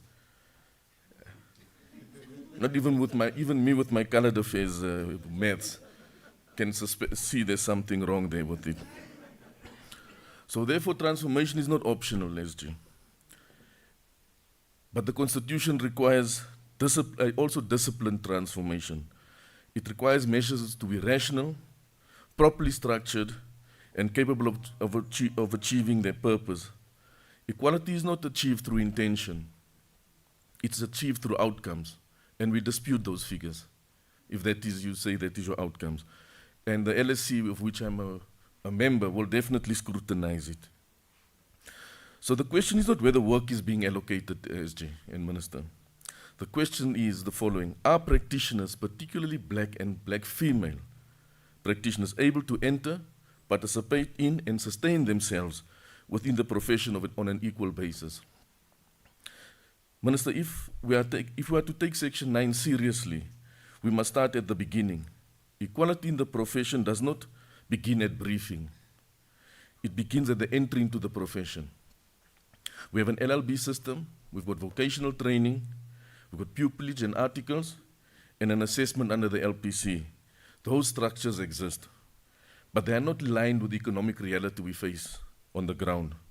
For many candidates, there is no uniform stipend framework. There's no guaranteed financial support. There's no alignment between training and access to work. Access without support is not access. It is exclusion delayed. We therefore see entry in numbers, but attrition in practice. Section 9 does not require us to open the door. It requires us to ensure that those who enter the profession participate meaningfully. A pipeline that leaks cannot produce equality. Even for those who make it through the pipelines, there's no structural transition into sustainable practices. Training is not aligned with access to work, and development is not systemized. We are failing practitioners at the point of entry. We are also failing them at the point of practice. We have presented with detailed statistics today. Number of briefs, value of briefs, allocation to PDIs and women, and payment timelines. They are helpful, but they raise a critical question. How are these statistics populated? From what we have seen, the statistics measures allocation of briefs and aggregate value across categories. They do not measure how many briefs each practitioner receives, whether work is consistently allocated over time, whether work is concentrated among few, or whether practitioners are able to sustain a practice. We are measuring distribution, not sustainability. The data demonstrates compliance, but Section 9 requires equality. Transformation in aggregate can coexist with inequality in practice. Practitioners can be statistically included, but economically excluded, and that is what's happening at the bar. At the bar, survival depends on continuity of work, repeat briefings, progress into complex matters, and reliable income. A system that produces sporadic work, uneven allocation, and concentration of high-value work cannot achieve equality, regardless of percentages. Meeting a target is not the same as achieving equality. There's been a reference to performance, SG, but performance follows opportunity. If practitioners do not receive consistent work, meaningful exposure, and proper development opportunities, then both performance and progression will be affected. Performance cannot be divorced from access. The High Court has already recognized that systems of briefing can be anti-transformative, as it is found in our litigation against the department, and that formal inclusion does not equate to real access to work. Those are two important findings which the High Court has made. The opinion obtained by the GCB records that junior black and female practitioners, particularly those dependent on stake work, and experience real economic distress due to the hollow system in which it operates. And then we come to the most decisive issue, payment. The data confirms systemic delays, daily complaints, and real impact on livelihoods. For instance, Minister, may I just share you one example. One of our black female members has to Airbnb a house just to make ends meet and sleep with the child in the car.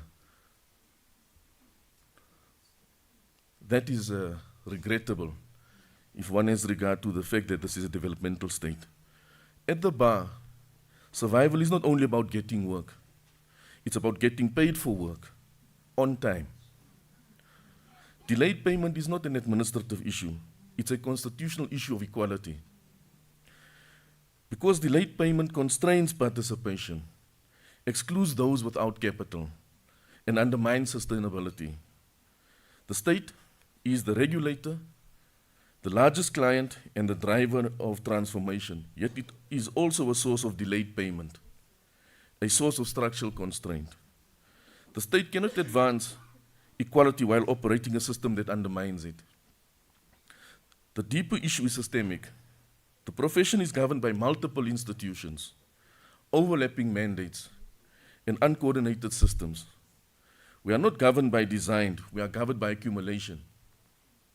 Let me be clear, the debate on fusion is settled. Comrade Tia.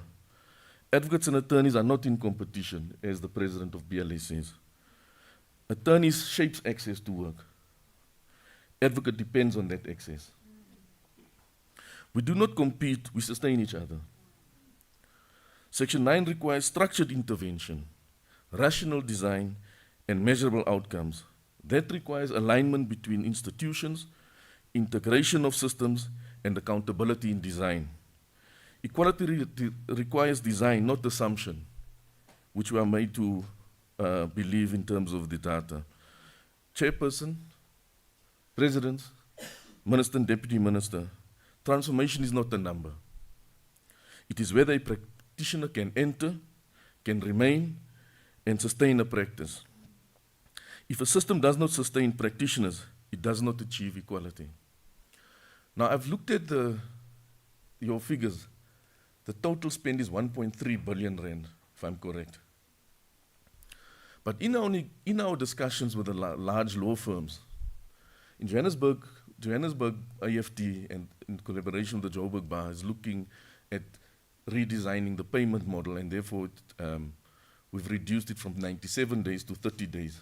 Now, that's something we can debate whether it works, but the problem is payment. And the problem is the payment by the state. Now, in our engagement with one of the large law firms, Presidents, they say to us that they spend 1 billion rand on counsel. One law firm. You want to say to me the state spends 1.3 billion and one law firm spends 1 billion. Yeah. That doesn't make sense.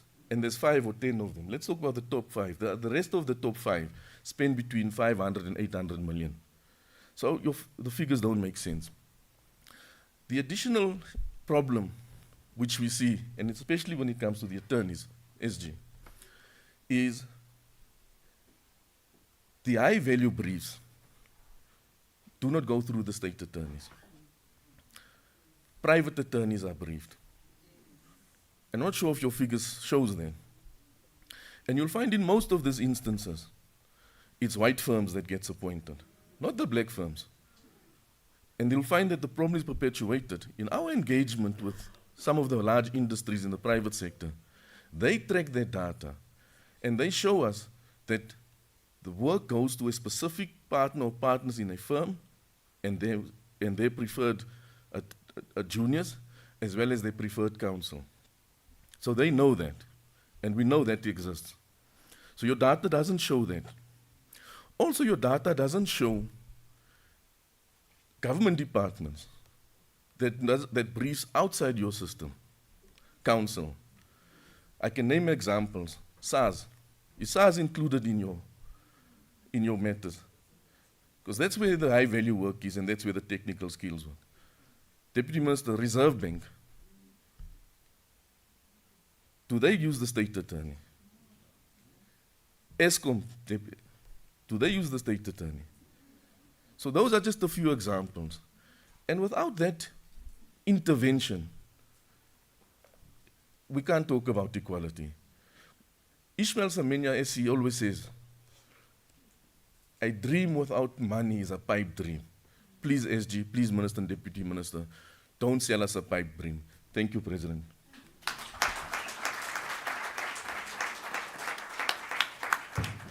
Thank you so much, Jordan Sassi. Colleagues, the issue of the facts are becoming a serious problem. I'm going to call upon the President of the LSSA, Mr. Mutloun, to also air some views. Thank you.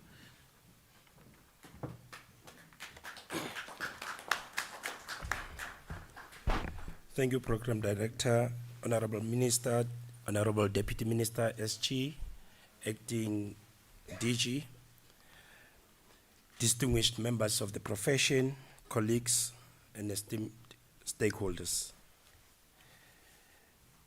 The Program Director and many of the speakers here seems to suggest that the principle of numbers do not lie finds no application in this room. This creates a sorry state of affairs. I stand before you today as the President of the Law Society of South Africa to address an issue that strikes at the heart of our profession. And this issue equally strikes at the heart of our constitutional democracy. The slow pace of transformation within the legal sector. This is not merely an administrative concern. It is a matter of justice, dignity, and fulfillment of our nation's promise to all its people. Despite decades of advocacy and policy commitments, the legal profession incessantly remains stubbornly resistant to change. What comes out of this discussion this morning, Minister, is that the legal profession is saying it is enough to be euphemistic about the problems that are confronting the legal profession. We need to confront the elephant in the room, and with realities that face us, in order for us to properly diagnose the problem. Because the challenge is that the briefing patterns persistently favor white male practitioners with lucrative and complex matters which rarely reach black practitioners, particularly female practitioners. Statistical targets, such as quotas for briefs allocated to women and black practitioners, as you would have seen this morning, are often used to demonstrate progress. However, these figures distort reality. For an example, we have a handful of high-profile briefs, complex briefs that may be distributed to a small group of designated practitioners, inflating transformation statistics while leaving the broader profession unchanged. Over-reliance on statistical reporting risks masking persistent exclusions and fails to capture the nuances and lived realities of practitioners at the grassroots level. Statistics may show incremental improvements, but they frequently obscure systemic barriers such as lack of access to mentorship and meaningful work. Quantitative measures alone cannot reflect the qualitative experience of practitioners who are routinely overlooked for significant opportunities. Real transformation requires not just box ticking, but a sustained commitment to changing the underlying culture and structures of the profession. The statistics do not reflect the diversity of our society, nor do they honor the transformative intent of our Constitution. We must acknowledge that our profession has not moved at the pace required by our country's history and its future aspirations. The concentration of high values work amongst a small group of white male advocates and attorneys is not accidental. It is a result of entrenched structural barriers. Arguments that work is allocated purely on merit ignore the reality of unequal access to opportunities and mentorship and perpetuate a cycle of exclusion. Our profession's inertia is systemic. It's rooted in historical privilege and maintained by practices that are resistant to scrutiny and change. Previously disadvantaged individuals and women face persistent stigmatization, often being excluded from complex legal matters and denied the chance to build the skills and reputation necessary for advancement. Economic barriers compound these challenges, making it difficult for many to sustain their practices. The result is a profession that continues to marginalize those it should empower. Too often, risk aversions and comfort with established networks lead to perpetuation of inequality. The state attorney and government departments have not done enough to ensure equitable access to work, and their shortcomings must be addressed with urgency. The responsibility to transformation does not lie with legal practitioners alone. It is shared by every actor in the legal ecosystem. The time for incremental change is over. We demand mandatory monitoring and enforcement of diversity in briefing patterns. Attorneys must actively be mentored, and they must be sponsored, and not as gesture of goodwill, but as a matter of professional duty and constitutional obligation. Tokenism is unacceptable. Real transformation requires daily choices that disrupt the status quo and create lasting opportunities. In conclusion, transformation is not a once-off project. It is a daily mandate, a constitutional imperative, and a test of our collective integrity. Let us commit here and now to making the legal profession truly representative, equitable, and just. The Law Society of South Africa stands ready to work with all stakeholders to drive meaningful change. I thank you.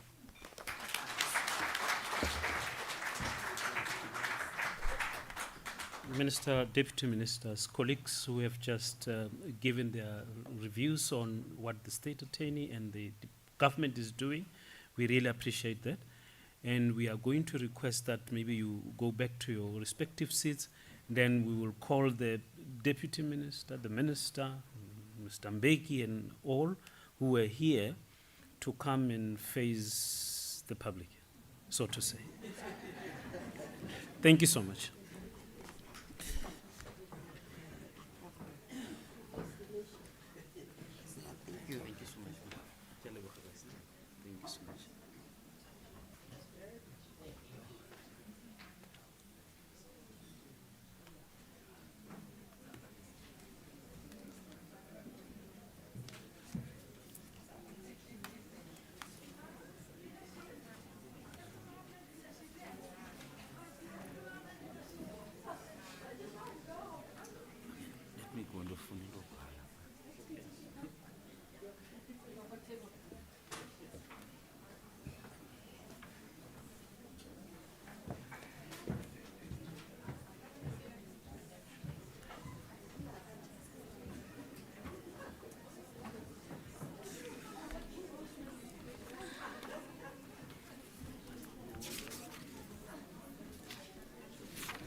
Thank you so much, colleagues. I'm just waiting for my boss, Mr. Mbeki. I hope we have police to make sure that he doesn't run away. Oh, he's here.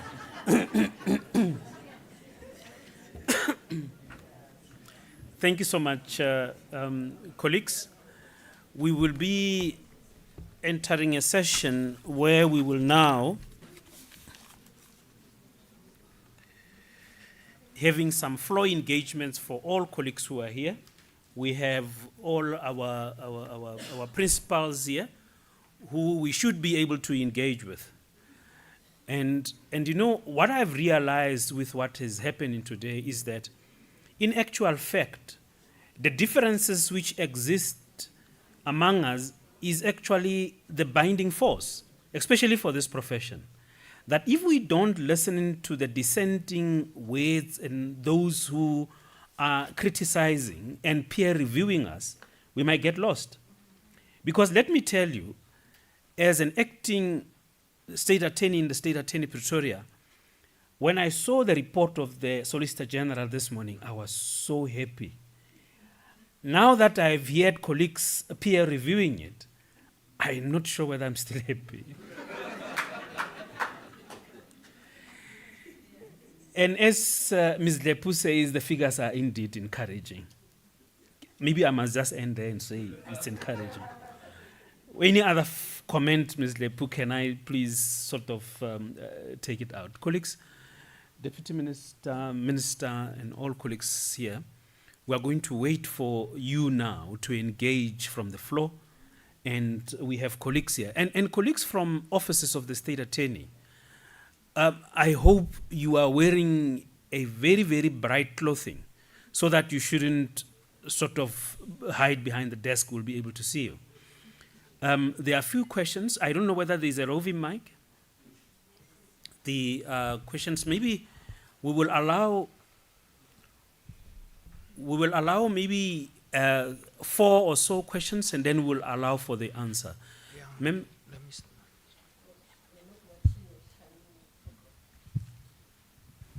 Okay. Thank you so much, Minister. The time is against us. A few from the floor. Thank you, ma'am. No, I'm saying you don't have too many rounds. Ask one round. Thank you so much. I'm responding to all this. Thank you so much. A round, thank you. Thank you, Chair, and thank you to all the presenters. I'm Advocate Situsha Shongwe. I just wish to thank you all for the information that you gave us, but I'm one of the disappointed female African legal practitioners. I've registered with CSD to get work since 2017. Not even single work that I received from the State Attorney. And let me pause and say that if you look, Minister and the Deputy Minister, you look at the attendance here, the facts speaks for themselves. The people who are in attendance here, for lack of better expression, I will say, they are the hungry ones.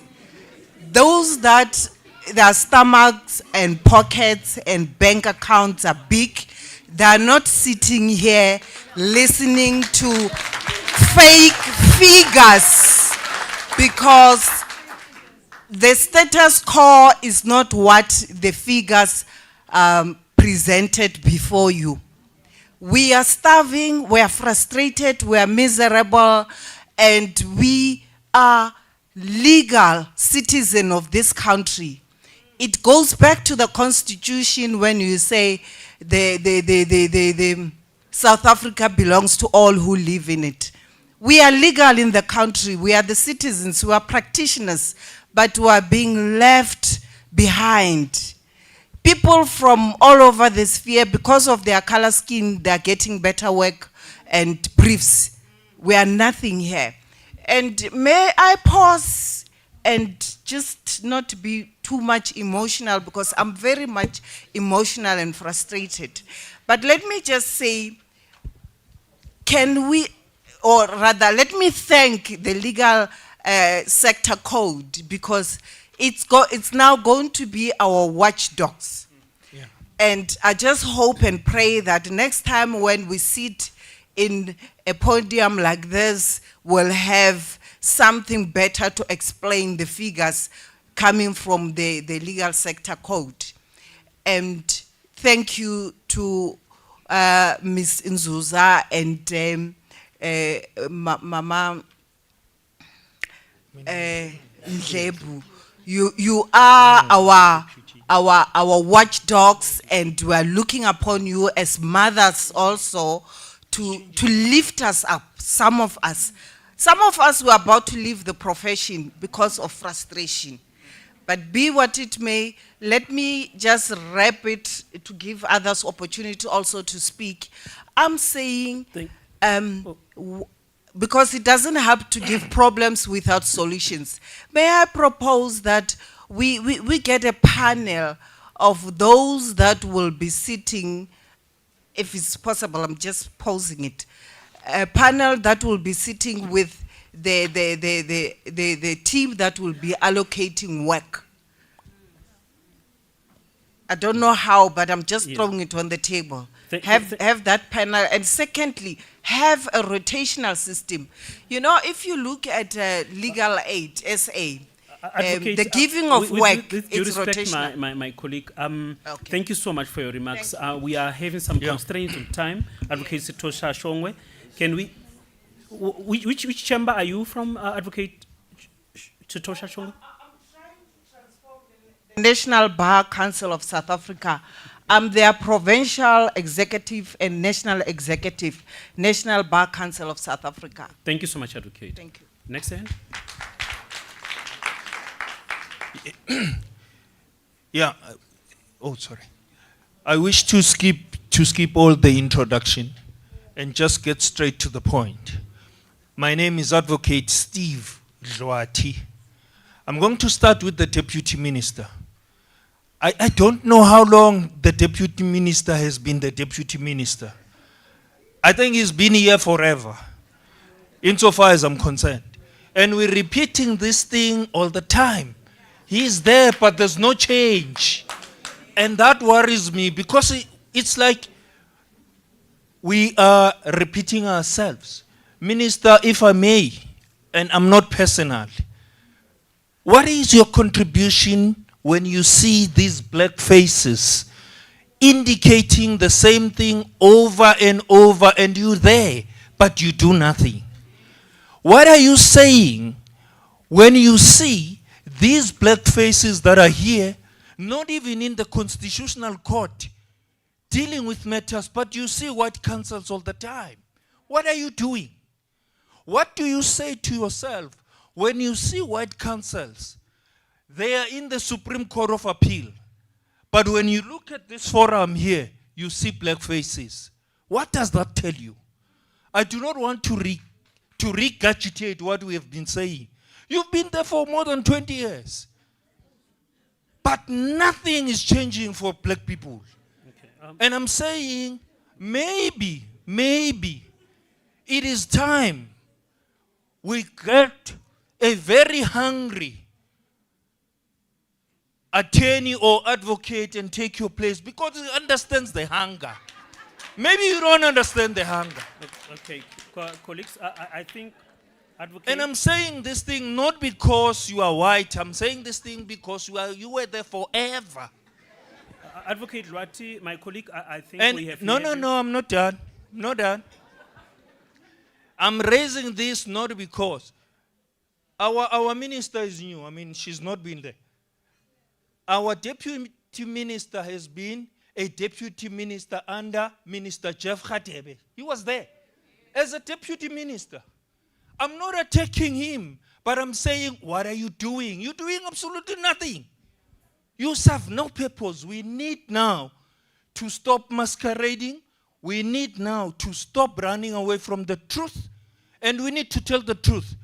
We are tired of not getting briefs We are on your system just by name.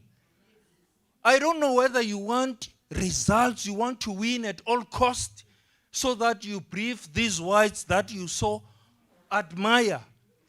When are you going to train these black faces? I can tell you now, as an example, I've been in this bar for 26 years now. I went with Advocate Ishmael Siminya in the Constitutional Court once. I went to the Supreme Court of Appeal once in these 26 years. And when I look at my white colleagues, they are always there. And they are getting briefs from the state attorney. Aren't you ashamed, Minister?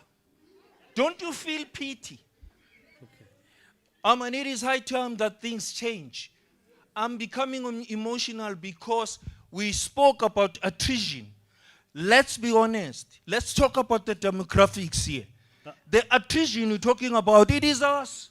It is black people that are leaving the bar. It is black council that cannot afford to pay their chambers. Always, every year.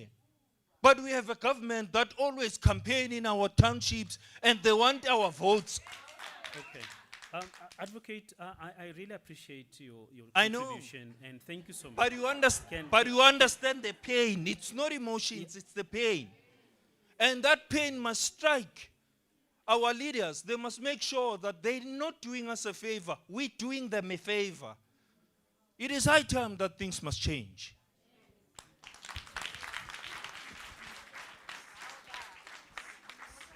Thank you so much. Another contribution? Thank you, Program Director.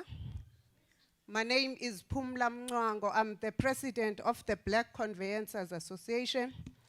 My apologies that we got here late because we happened to just see the invite on social media, so we didn't know about it. I would like, before I can say my comment, to implore you, Honorable Minister, when you're having engagements of this nature, that we as BCA and other stakeholders, I'm not sure whether Pabasa, after I've seen that the President was speaking, can we implore that all those key stakeholders be invited so that the voice of their members be heard? I would like to say, as black conveyancers, we used to get work from the departments that are having conveyancing instructions. However, that changed.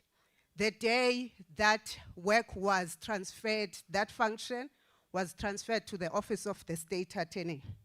That is the day that we ceased to get instructions. We are aware that there is a big firm in Cape Town that was appointed to dish out instructions. So we are at the mercy of that big white firm. So if you can guess, I'm a black firm.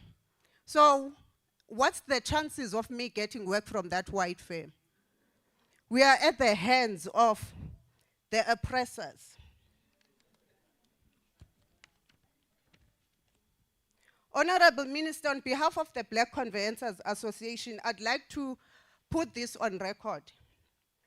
Our members are tired of sending quotations to the Office of the State Attorney. We are wasting so much time sending quotations and we are not getting any instructions channeled to our black firms. If the information at my disposal is distorted or inaccurate, I would request that I'll be furnished with stats.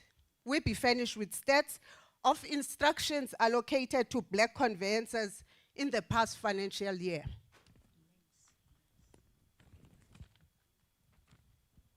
As a conveyancer, whether we are black, white, pink, or red, we only write one exam. There is no specialist conveyancer. We are all specialists. The only difference in the allocation of work is only the color of our skin. We are fighting exclusion from banks, from other SOEs. We are rejected by the banks and even by our government, we are really on our own. Unless there is someone who has the political will to change the status quo.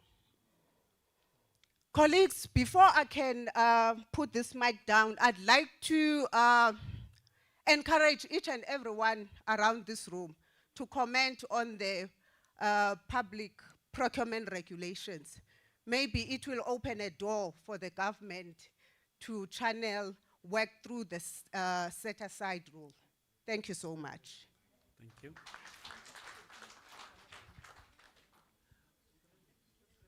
To the honorable ministers and fellow dignitaries that are here, my name is... Oh, okay. Hi, my name is Vanashri Manar.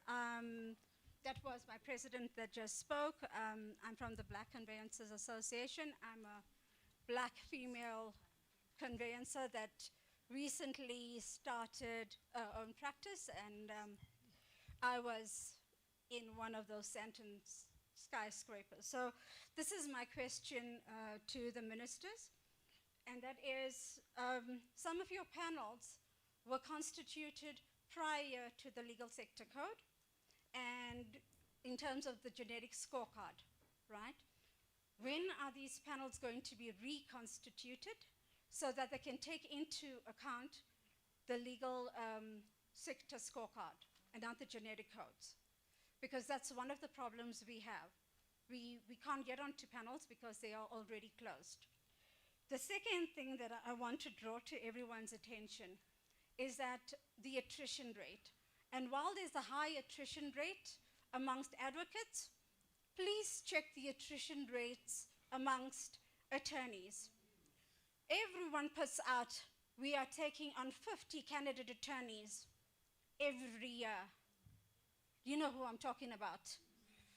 How many of those 50 candidates make it all the way to directorship or partnership? Why do they come out saying, well, it takes 11 years to groom a person from being a CA all the way to a partner? What did you do with your CAs? 50 of them, you took 70% black and 30% white, or however they split it up. Why are those CAs not translating into associates and staying in the practices, and they're moving up the scale? It's because of what one of the other delegates said. It's about who gets instructed by the state, who does that partner instruct inside, whether it's in his specialist field or not. Who does he instruct? And who do they instruct subsequently? How does the money, state money, get spent? We do an RFQ, you get that RFQ. All the names that you see, a majority of the names you see are what? People of color, right? But do we get the work when it comes into those firms? No, we don't. And the last thing, please, I beg of you, conveyances, we are tariff-based, right? When you ask an RFQ, or you ask us to quote without giving us facts, it's very difficult for us to quote because our tariffs are set by the Law Society of South Africa, right? Now, what are we doing? We are fighting each other to get to the lowest amount so that we can be competitive. What does the banks do to some of my colleagues, that the black conveyancers that are on the bank's panels? Same thing. You have to agree to a 50% discount or you will not be briefed. It's in their SLAs. So conveyancers, black conveyancers, we have to compete with each other. We have to compete with the white firm who have more resources. They keep conveyancing departments. Why? Because they want to be a full-service law firm. We, black conveyancers, we actually need the work because that keeps our doors open. Thank you. Thank you, Ms. Siyabingelela emphathiswa wethu Mmamoloko Kubayi nethimba lakho. Lo melana uPhumulani Nyembe, I'm from a law firm yaka Nyembe and Associates.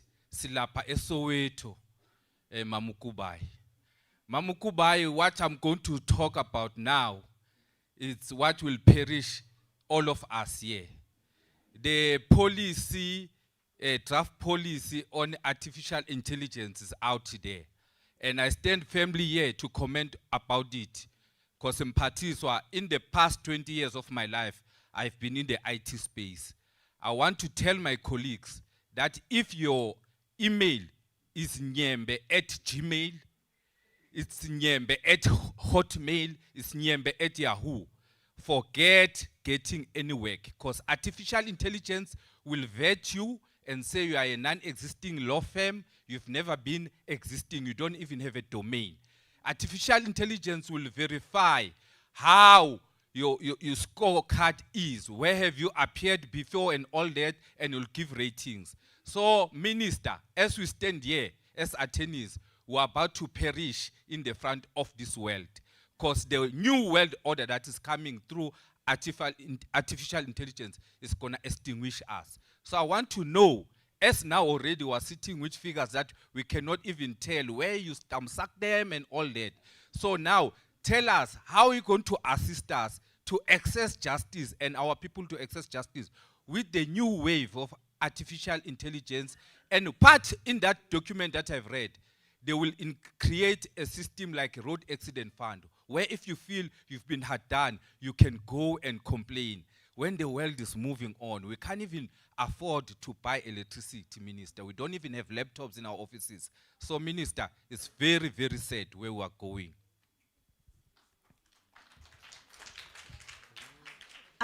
Thank you, and good day, colleagues, good day, Deputy Minister, and good day to the Minister and the legal panel in the room.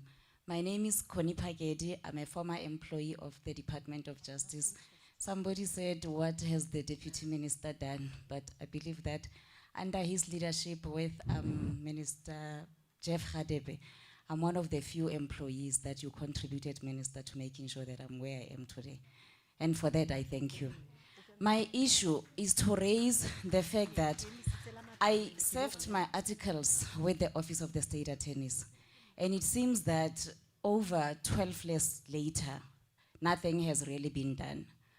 On a regular basis, you find that matters where the state attorneys have been given a mandate by government departments, those matters will proceed on an unopposed basis because the state attorney did not brief counsel. And if you look in this room alone, there are so many advocates and attorneys who could have taken that brief or that instruction and defended the matter in court. The other issue, Minister, which I would like to raise, I'm happy the head of the state attorneys are here, is the fact that when you deal with contempt in the labor court, there is a requirement that you must serve the state attorney if the defendant or the respondent is an organ of state. We are struggling to have our documents served on the state attorneys without the reference number, and that cannot be the case. We cannot have the administration of justice being frustrated due to internal cases or due to internal little things where the reference number is allocated by the state attorney. So my suggestion is that moving forward, let us have the state attorney in Johannesburg have a meeting, a dialogue like this with practitioners in Johannesburg. Pretoria do the same. I believe that if we were to engage like that, not at this high level, we will come up with solutions, come into a high-level delegation of this nature. We will be coming up with suggestions and solutions. Thank you. I will suggest that that will be the first round. We will allow, there's no round. Oh! Okay, thank you so much. Thank you. Thank you so much, Minister. Okay, thank let's you. proceed. Thank you. Madam Minister, colleagues, and all members of the legal profession gathered in this house, let me just greet you. Colleagues, I want to talk from the basis of where I'm sitting. Sitting in the LPC, I'm hardened to note and appreciate that we see members of this profession closing offices, abandoning offices, not because they want to do that, but because they are compromised. Colleagues have spoken.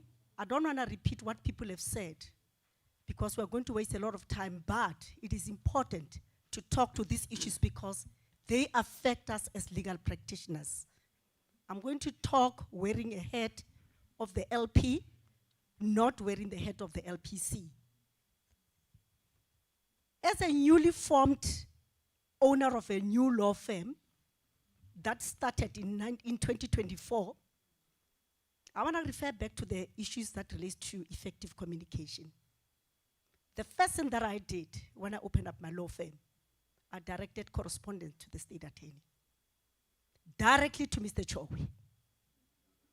And then it was immediately after the previous minister having said, female legal practitioners must be briefed.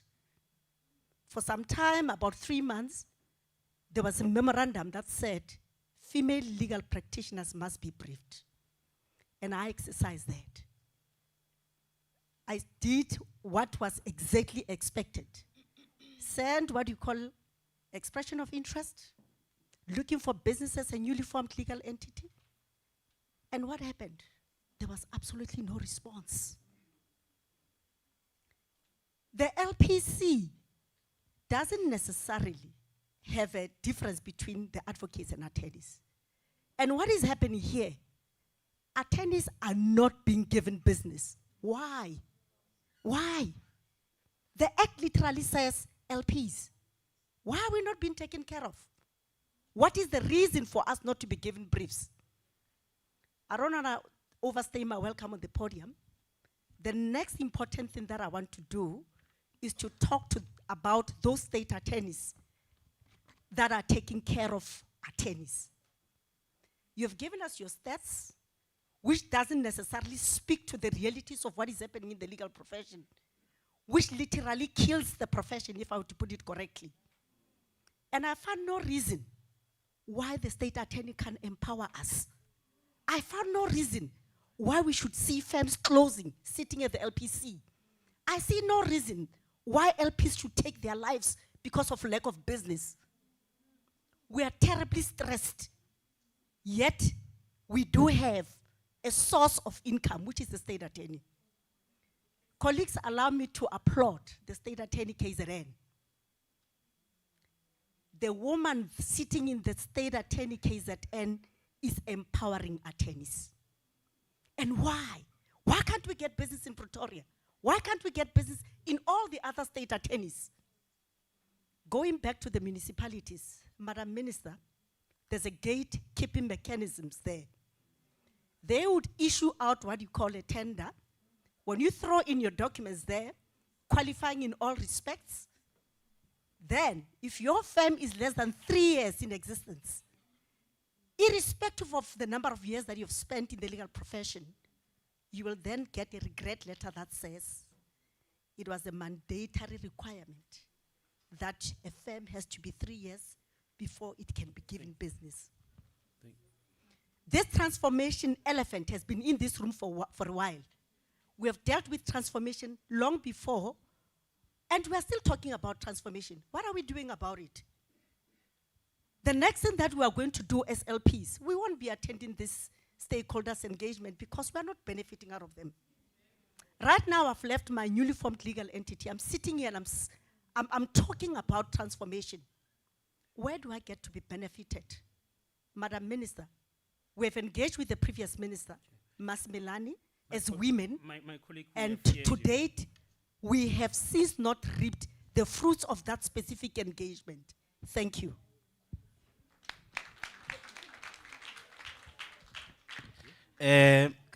Tobela, my name is Matomi Chidi. I'm a legal practitioner in Polokwane. All have said that the figures are not a true reflection of what is happening. I did. And that is so. I agree 100%. I do not know about it. I'm responsible for transformation in the BLA. I've engaged the previous, together with the president of the BLA, Solicitor General, and Dr. Pandelani, engaged the then acting Solicitor General Mepetlani, and others in the state attorney. I lost energy and I did not engage Datembeki because you see, the script is good. It's excellent. It's perfect. But it is not in the written words that you have the results. It's in the action. And we go back to members of the BLA and report to them there's progress. And they come and ask us, why can't we see it? And we don't have answers.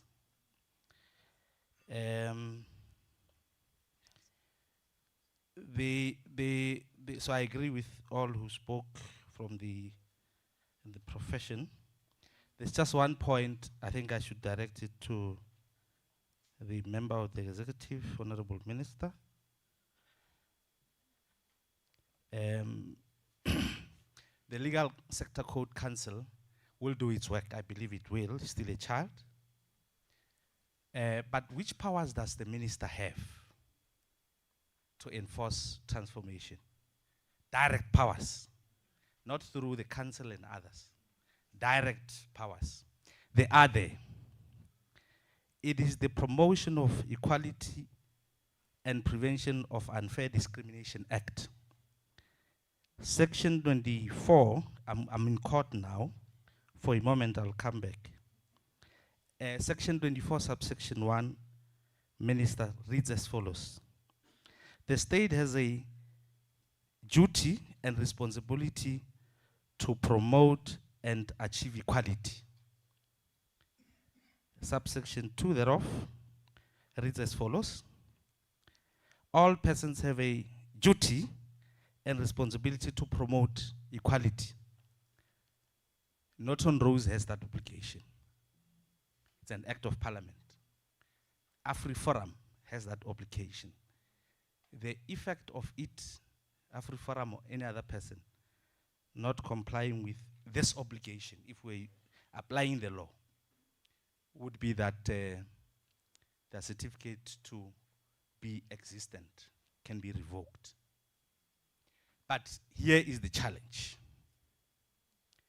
President Begi, President Zuma, President Mtlante, and the current president, they have not signed that Section 24 of the Act should come into effect. So, at the center of the struggle for liberation was the achievement of equality. When members of parliament did their work to pass the law that should compel everyone to transform. I'm not talking about the constitution. The subsidiarity principle compels us to apply the immediate law. In this case, it would have been statutory law. And this is the particular legislation. So, Madam Minister, my request to you, if you read further, that's between Section 24 and Section 28. There are more powers, one of which is that anyone who receives money from the state, anyone, not on those and any other person, non-profit or not, has an obligation to comply with certain obligations. But that will never happen because those provisions from Section 24 to Section 28, they have not been signed by the president. We use the word assent by the president. Mr. Chidi, we appreciate your contribution. Thank you so much. So I thought I should raise that issue, that the member of cabinet should take it, but I think we'll make further follow-ups. Thank you so much. Colleagues, I have only space for 2 hands only, Okay. and that's the end. Thank you so much. Okay, I'll be the second last. Thank you very much, Chairperson. Good afternoon, Minister, Deputy Minister, and colleagues. My name is Dineo Beta from Beta Attorneys. My challenge is specifically with SOEs, and in particular DBSA and the IPP office in the DBSA. And I must emphasize this because they are holding billions and billions of rands for this country, but that are being skewed in favor of historically advantaged firms. Minister, I'll speak to the most recent tender. It was for legal transactional advisors for the gas IPP project. The technical criteria for that tender required that the law firm must have done a minimum of 3 projects. All of these projects must be worth 750 million each. That criteria was 25% in the technical criteria. The next criteria was that the lead attorney in this law firm must have done, again, a minimum of 3 projects, of which there must be 750 million in value each. Now, this has been a persisting practice for years within DBSA's IPP office. We wrote to them in 2022, sensitizing them the respective constitutional provisions that their tenders are in contradiction with. We referred this correspondence to the board of DBSA. The tenders were withdrawn and it went quiet, but you will see from in the past few years that this has been a recurring practice. And now the challenge, as colleagues have indicated here, is that we have qualified professionals, but because they are being denied the opportunity to acquire experience within these projects, they will never be able to participate. And the significance of these project ministers is they span for as good as 20 years. So the big law firms continue to, there's basically a perpetuation of apartheid practices where this work is skewed, and to marginalize black law firms, to deny them the experience and skew them in favor. Now, 2 weeks ago, or I think the beginning of April, the Department of Energy then hosted a similar engagement such as this, and it was specifically for black businesswomen operating within the energy sector. And one of the ladies from the IPP office was there, and this particular challenge and the correspondence with DBSA that we have been having was raised with her as well. And she had a very arrogant attitude, as with the previous correspondence, until we went to the board, where they specifically said, no, sorry, but that is the experience we require for our projects, Ms. Peter, and like they're not to compromising. round up my colleague. Okay, thank you, sir. So I'm pleading, Minister, for your intervention in cabinet with your colleagues to revisit the IPP office and the tendering system within the IPP office as it relates to legal transactional advisors. Thank you, ma'am. Thank you Good so much, Ms. afternoon. Peter. That's the last observation. Yes. Thank you so much. Good afternoon, all protocol observed. My name is Luna Mngcwaba, and I am a candidate legal practitioner. I rise here not just as a young practitioner, but as a product of the very system that we seek to reflect on and possibly, hopefully, to transform. Minister, the future of this profession is not waiting outside. It is already here, navigating systems that were created without us in mind. And I'm going to highlight this in the fact that even this engagement, the stakeholder engagement, is being held, and we're not considered as stakeholders because you know that at this time, candidate legal practitioners are perusing files at court or inquiring at the masters. There is a quiet contradiction in the heart of our legal profession. On paper, we speak the language of transformation, access, and empowerment, but in reality, the pathway into this profession remains very narrow and exclusionary. We are producing graduates in our universities that are theoretically equipped, but they are not prepared for practice. The glaring gap between the LLB syllabus and the lived demands of legal practice is too big. It is a gap that we are expected to bridge alone, sometimes without adequate mentorship, without necessary or meaningful financial support, and under immense environments where we have to perform. And then comes the cost of entry, additional board exams, additional fees, additional certificates. All of these things are layered on young professionals who are statistically struggling to make ends meet. And one begins to ask, Minister, respectfully, whether these are measures of competence or mechanisms of gatekeeping entry into the profession. Because when access to the profession becomes contingent not only on merit, but on financial endurance, we risk reproducing the very same inequalities we're striving so hard to dismantle. Transformation cannot be a slogan that we celebrate in meetings, conferences, but it must be a reality that we engineer in systems. If we are serious about transforming the legal profession into one that is inclusive, representative, and future-facing, then we must confront the uncomfortable truths. That access without support is not access at all. That excellence cannot thrive when surviving is the primary burden. And that us as the youth, we're not asking for too much. We're asking for pathways that are fair. So my question to this esteemed panel would be, what deliberate structural interventions are being implemented, not being discussed, not being envisioned, but implemented to ease the transition from student to practitioner, and to ensure that entry into the legal profession is enabled rather than obstructed for the next generation. Once again, I really do hope that the next one will be accommodating, where all of us can make it as stakeholders. Thank you. Thank you so much. And thank you so much, colleagues, for your intervention or your observations, and I really appreciate that. I'm now going to call upon the Minister to give her reflections and the way forward of the whole. Thank you so much, Minister.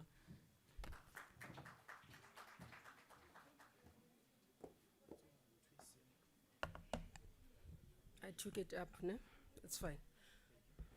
Good afternoon, everyone. Are you ready to hear from the perspective of a minister who is a non-lawyer?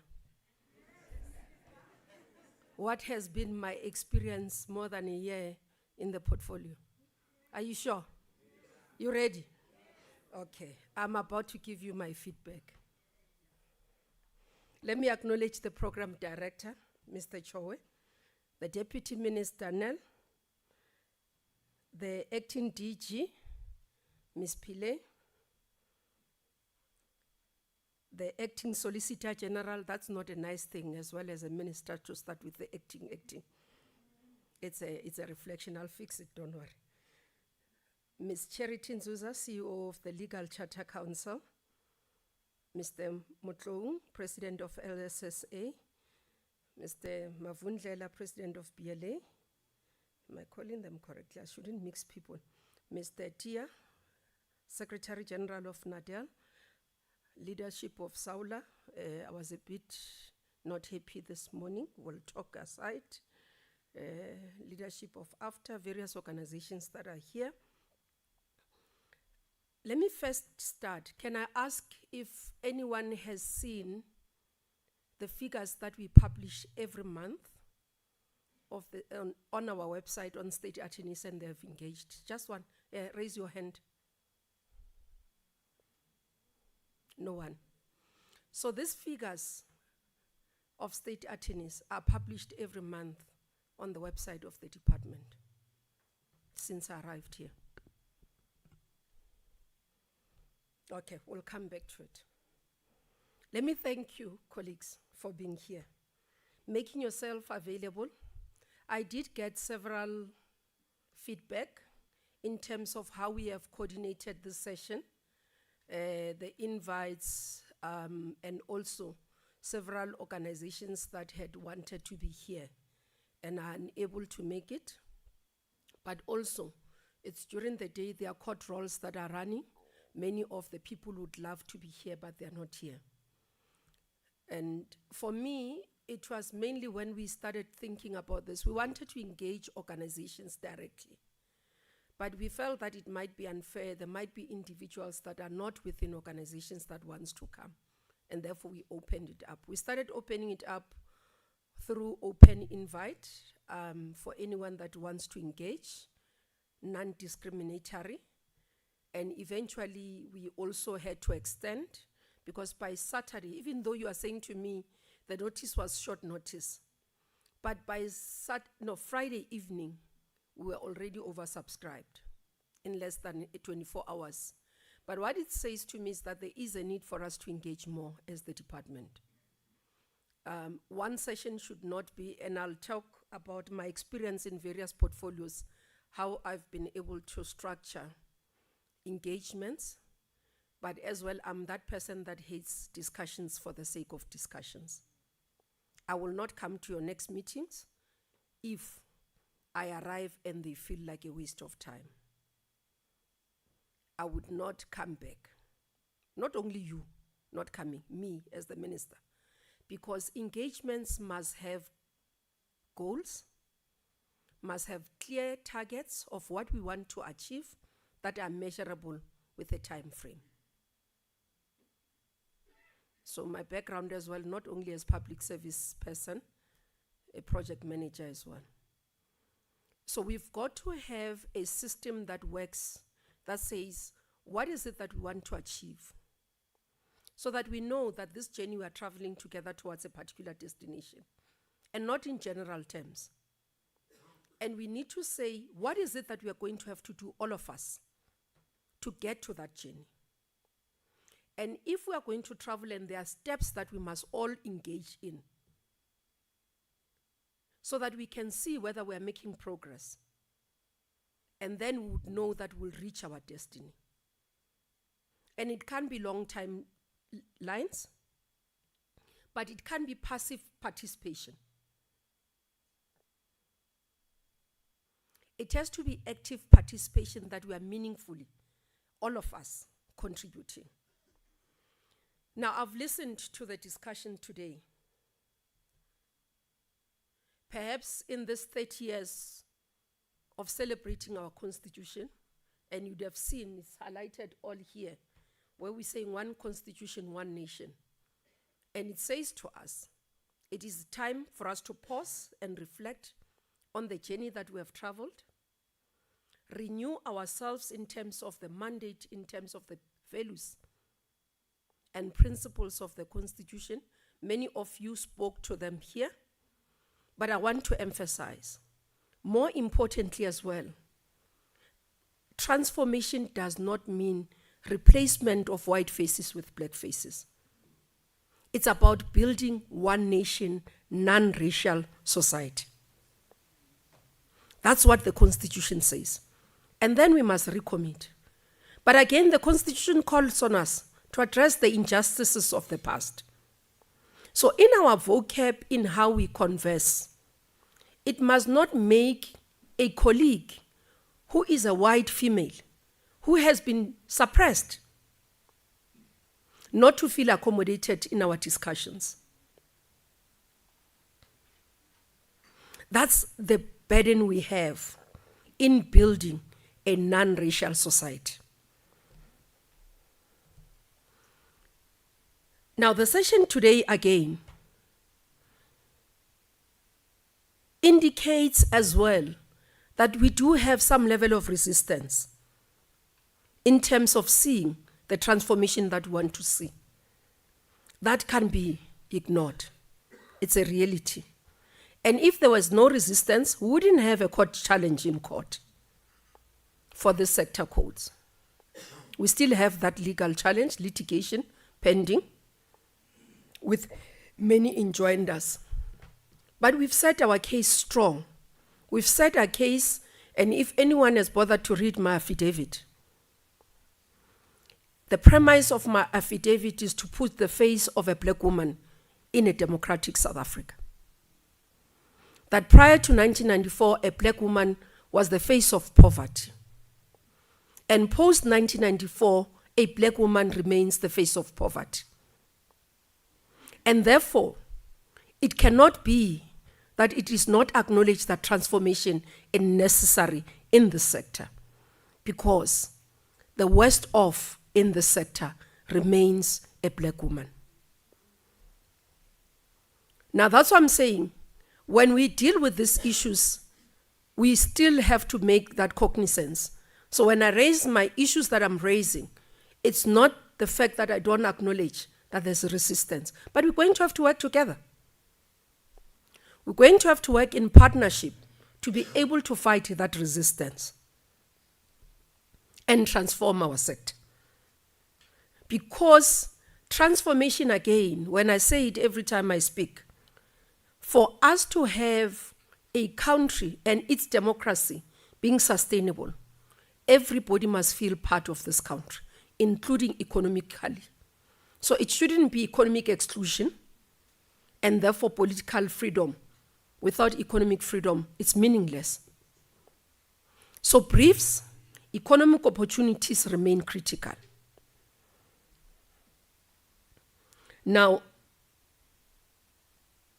most studies have indicated that transformation of the legal profession is facing resistance by established players who have benefited from the status quo, and this has also manifested itself with legal challenge against the legal sector code.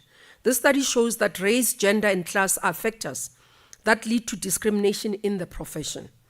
There are still many barriers that restricts the careers of talented black and female lawyers, including racist treatment, sexual harassments, and briefing patterns which give preference to white men. Is still a reality. Because the barriers and briefing patterns both at the bar and at firms tend to prefer a small selection of black lawyers and larger selection of white men, this is a culture that develops due to reluctance to brief outside one's race and also due to client demands. Because even our own black brothers sometimes, when they get briefs, they don't go for black sisters. It's a reality. So I want to assure you that from where I'm sitting, the challenge against the sector code will be defended. That I remain resolute, because we do believe that it's something that is worth doing. It's not something that we're willing to bend. I've said to the colleagues that previously approached to say they would want to have discussion, what do you call it? Without prejudice. I said the first point is that pull out of the court and then we can talk. Because I cannot have a conversation with South Africans who do not understand that transformation is necessary for sustainability of the country. So there are many things, colleagues, that sometimes needs us to be able to look at. The issues of briefing patterns remains at the core of the challenge that transformation of legal sector is facing.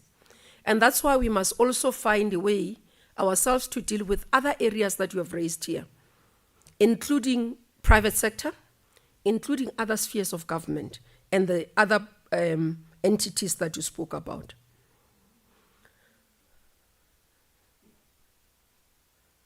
You have highlighted the fact that there are challenges at the entrance of the legal sector for practitioners, which includes the following: no financial supports for candidates when they start their careers, which makes it difficult for them to stay in the profession; no clear line between training and access to work, which speaks directly to the issue of briefing patterns.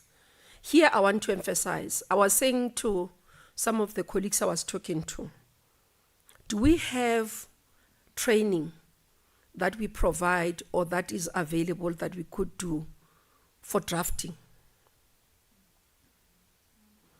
I tell you, because this is one of my most nightmare as a minister and as your client. I asked if you are ready to hear my feedback. Drafting, colleagues, is important. You can't send me an affidavit that I can make no head or tail of it and expect that I'll build confidence to call you back as a client. One incident, and I'm not going to say in relation to what. I've got a legal matter, myself and the president are cited. I've got a brief, I've got the other one is briefed. My affidavit comes, I look at it, I go through in detail, because they know, those who work with me, that I really read, I go through. I'll send you back there. I don't care whether it's 50 pages, you'll get it back. Now I go through, I'm ready. At 9 o'clock, we appear tomorrow. The affidavits should have been filed already. Senior counsel, drafting for the president. The affidavit is a mess. We had to sit throughout the night to fix the affidavit. Now, those are things that are a bit difficult, colleagues. Because tomorrow when I recommend this person, and unfortunately it was a black woman, it will be rejected. I don't even know she knew the affidavit she found in court because she didn't draft it. I don't know if she saw it.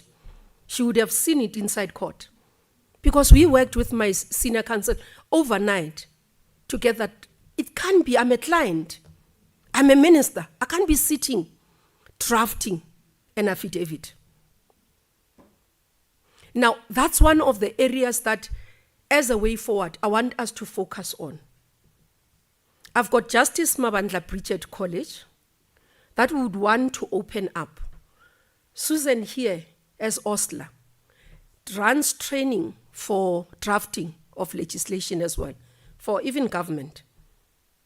I want to have specific training for drafting colleagues to support our upcoming practitioners. Because I can tell you, this is where you drop the line. It's not only me, I've heard it from many colleagues.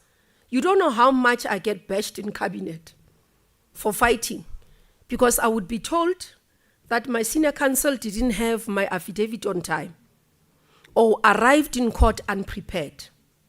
And you know what is the worst thing that happens to us? As we talk about this race, you said to me I must look at Constitutional Court, the people who appear. I do look. You said I must look at SCA. But it's the most painful thing to find a senior counsel not being able to argue on the basis of law their papers or their argument. No, I have seen, I can give you examples. No, colleagues. There has been several cases. You can grapple, but it's the truth. I'm talking from experience. I'm a client giving you feedback. Many of you are appearing. I can give you examples where they were beamed on TV. Beamed on TV. And reflected that. And the painful part, let me tell you what is the painful part of it. Because of our society. One of us, let me tell you why I always say, I don't have luxury to make mistakes. Because my mistake gets beamed. If you are a black woman, for example, even in political leadership, you have your male counterparts who are ministers. They can make mistakes. They don't get beamed. Let me make a mistake and see how it gets beamed. That's the reality of a patriarchal society we live in. You can squabble, but it's the reality. When one of us make a mistake in a court, it gets beamed. It gets made a joke on TikTok for the whole week. A white male can make the same mistake. You'll never find it trending in TikTok.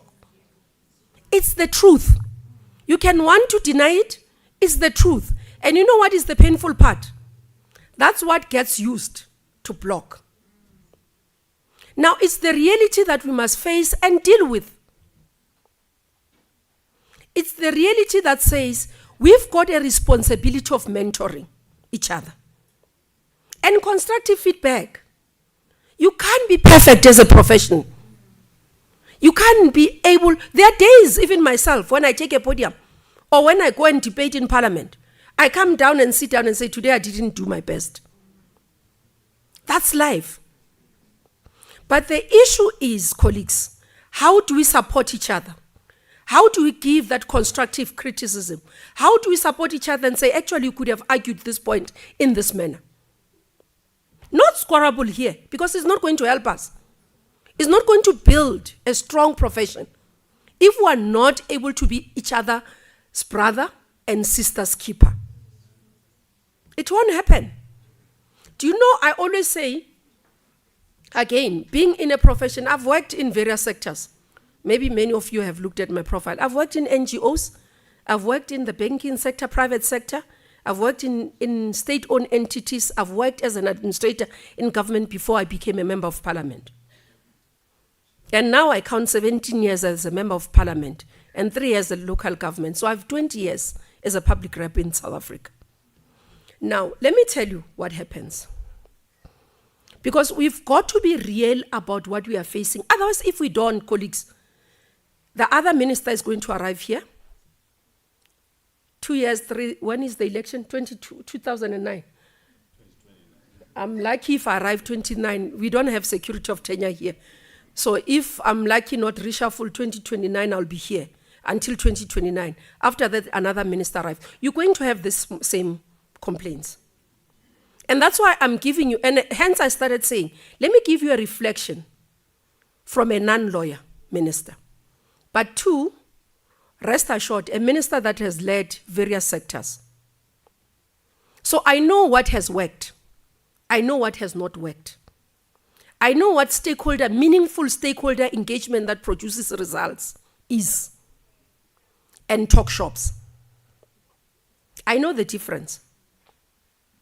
Even sectors where I've been for 8 months, they can tell you, when I arrived in energy, there was no single major oil company that had a woman as a CEO. I stayed there 8 months, I left with that change and transformation there.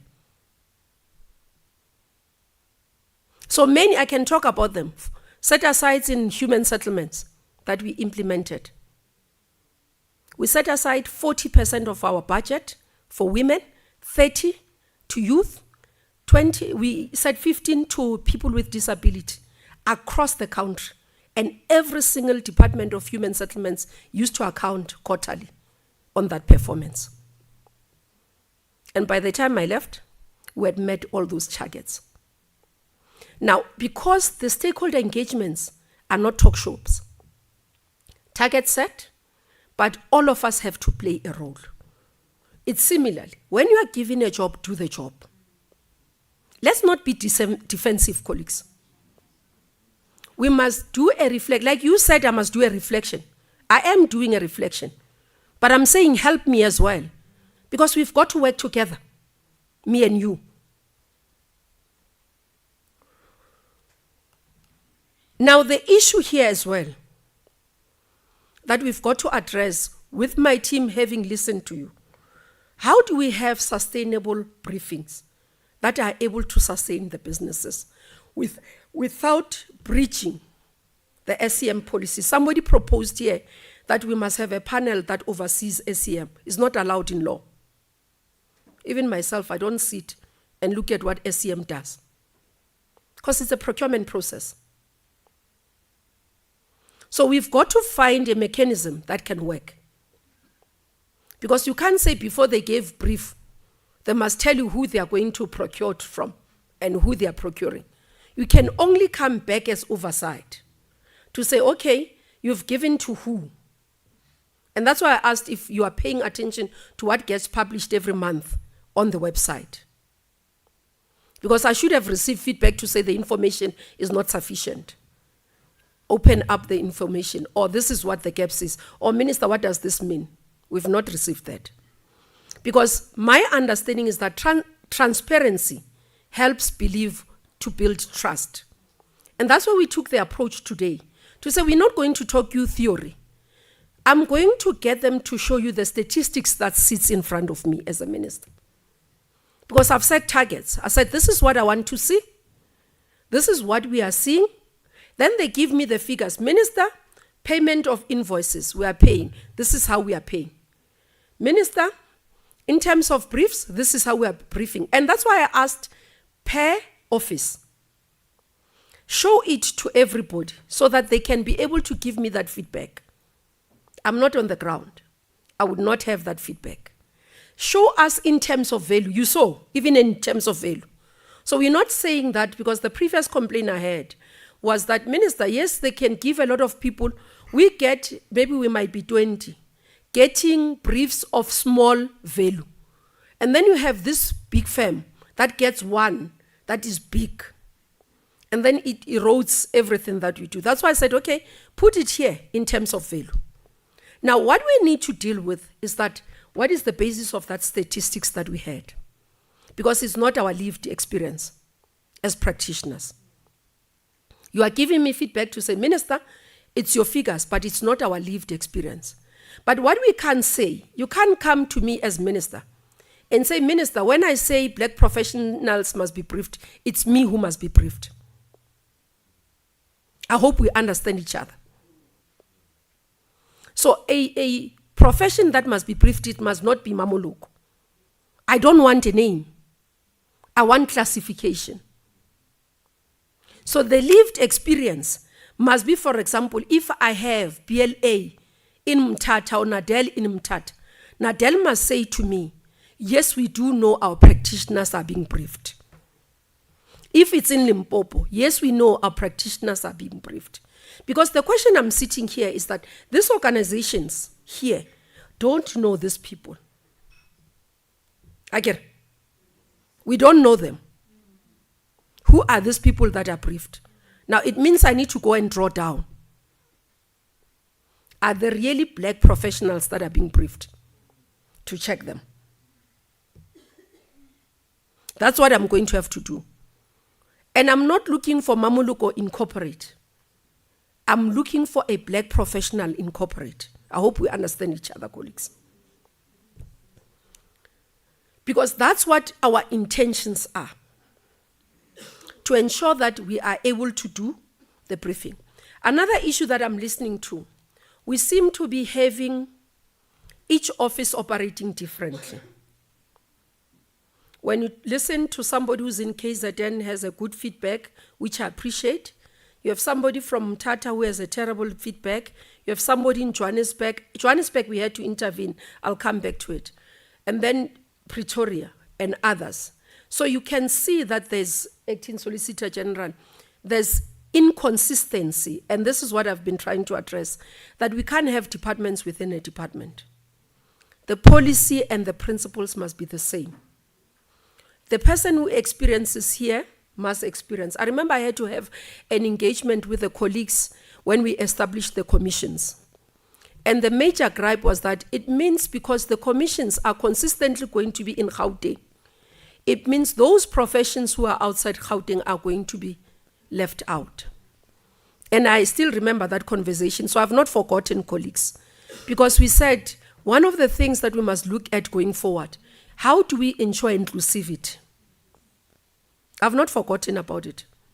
How do we ensure inclusivity that it doesn't take a law firm that operates in Newcastle to have to move out of Newcastle to come to Gauteng because that's only where the opportunities are? Then we are doing disservice to our country because we must be able to spread equally. That's why we have offices in those areas, and they must be able to give us a database that is able to assist and support our practitioners. Now, you've called for government to show its commitment directly in terms of the briefing. Also, you've reflected that despite the robust policy framework that we have, the empowerment of previously disadvantaged individuals remains a significant challenge. The reason for that, there are challenges and obstacles that you have identified that we need all of us to work together to overcome. One of the issues sometimes I get, and which I continue to engage, is that there would be pressure from client departments to brief specific practitioners rather than following a transformative protocol. I've been raising this in cabinet and addressing it, and we have been monitoring and trying to address those specific departments that tend to want to do that. Concentrated preference, a tendency by some attorneys or clients to favor specific practitioners based on perceived quality of work or established history. In addressing this, what I've said is that if, let's say, a client department wants a particular, because this person has argued a previous case, let them be paired as part of mentoring. For example, if it's a senior advocate, take a junior, take an attorney, so that you can be able to give them exposure into that work as part of developmental work that we are doing. So this has been my instruction to our teams. Then there's an issue, and I heard today here, because the non-compliance issues, which I think I would want to go into deeper with it, because I think President Mavundlela, when he was talking, my experience and what you are raising are two different things. So I would want us to find each other and I get into the detail. Let me tell you my experience and what I've been getting. The issue, you find that you say brief, go and brief, and then you say, give me, how many people have you approached? And then you find that, and sometimes I look at the case and say, but this one doesn't need an SC, get a junior to go and argue it, or as part of exposure, so that they can lead. I remember I had to deal with something where I was told that, no, because they don't lead arguments in court, therefore they are not yet at the status that they are required. So I give them to say, find a junior to do this, because it's not something that I really need as an SC, as part of exposure and as part of development. Then it will come back, the tax certificates are not correct. This thing is incomplete. But it's not only for the junior, by the way, ne? Even some of our SCs, distinguished SCs, they tend not to want to be briefed directly by state attorneys because their tax affairs are not in place. So they go they get a legal firm, and then they get appointed through legal firm so that they can do state work. So I've picked that up. I've issued an instruction last month to say if a law firm is appointed, that law firm is obligated to ensure the entire team is compliant. Because we can't have shortcuts. Others are working hard to comply. Others are having it mangobe. Yeah, it's like mangobe, the corner. Township girl coming. You know? So they go hit the corners to try and avert compliances.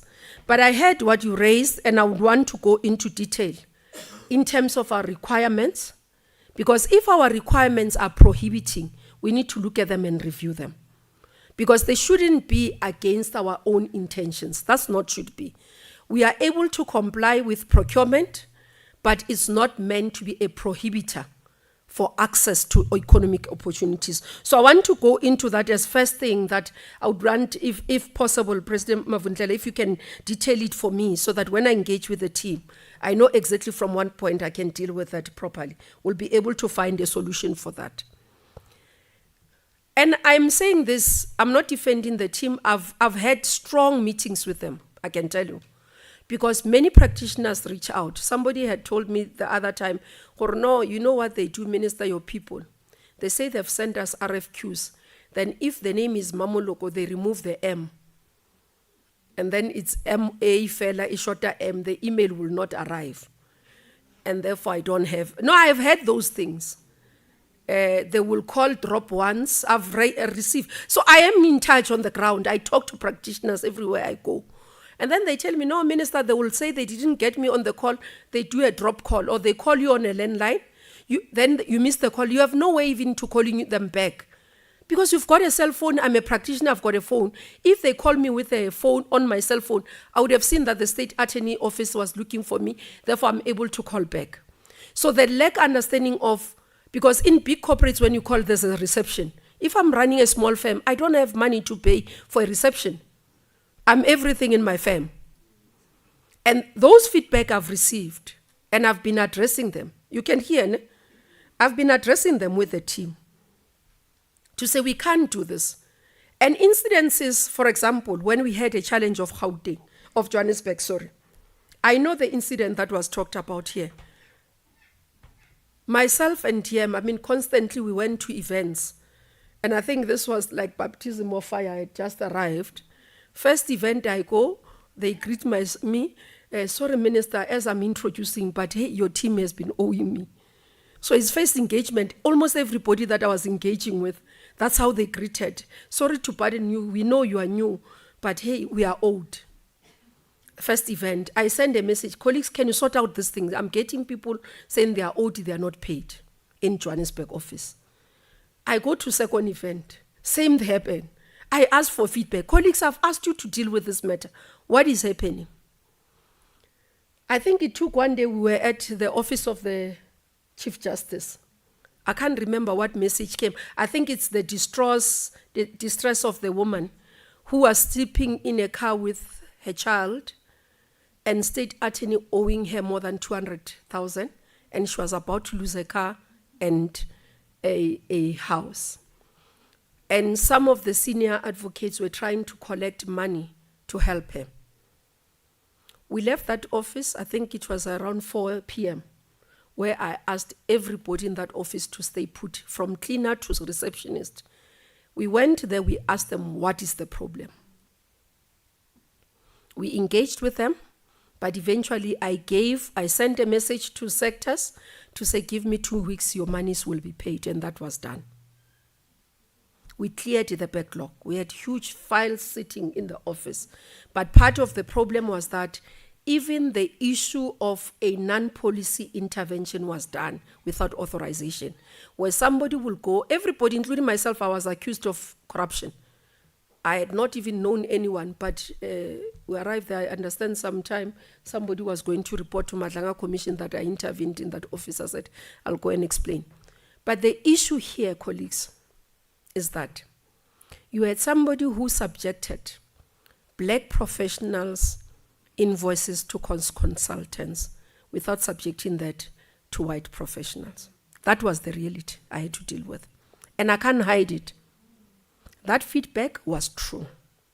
So I'm giving you it back. That it was true. That's why we went and intervened. I got the CFO, got the acting Solicitor General. I said to them, please put the team here, sort all. They were full in the office. It was boxes of invoices, myself and DM when we went. Said, I want this office cleared in less than 2 weeks. The team did that. The invoices were paid. And I was grateful because CFO was willing to get the team, go there, sort out. And out of that, then we said we're putting systems, because at that time, the delegation were not clear. So the reason why we are now coming back to say we're working on the payments of invoices, because we had to put a policy on delegations so that not all invoices are paid at the higher level, because that's what was cloaking as well, the invoice payment. But I've heard that there's still challenges, and we'll zoom into that. At least that is the work of the CFO and her team. They monitor that work, because as part of my quarterly reports, I must report in payment of invoices within 30 days. Now, again, the experience in government, remember the payment of invoices in 30 days says when that invoice does not have disputes. So others creatively, they do create disputes. I've not seen it here. I know in my previous portfolios. When I started implementing this in human settlements, I got people disputing contractors' invoices so that they are not reflected as more than 30 days. I've not had it here. But if it does happen, please flag it with us. Because it's only an invoice that is disputed that it must be more than 30 days. Anything else is non-compliant. And I can say this because I learned from Gauteng government. They used to be able to pay, when Minister Chrissy was MEC of Finance, invoices in Gauteng were paid in 15 days. And I do know it's possible, because there's nothing stopping colleagues from making sure that there is consistent runs of payments of invoices. So that is something that we have paid attention to. We will continue to flag it and would request you to also help us on that. Now,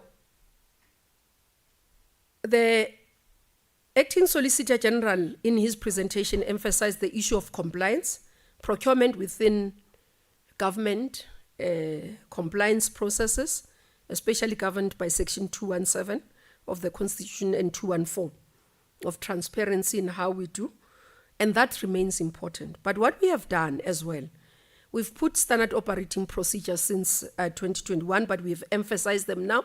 We've reviewed them. That's why we can tell you of the work from last financial year to now. And this was because I think the first article that appeared in January last year, 2025, I was just a month in the portfolio, was about how much we've spent on white law firms. So we started asking for this to be put together and be able to. Now, the issue of request for quotations is a requirement by National Treasury as well, that we've got to be able to comply. But we're willing to receive feedback how we can improve this without violating the compliance issues, to make your life easy, but also while we are compliant.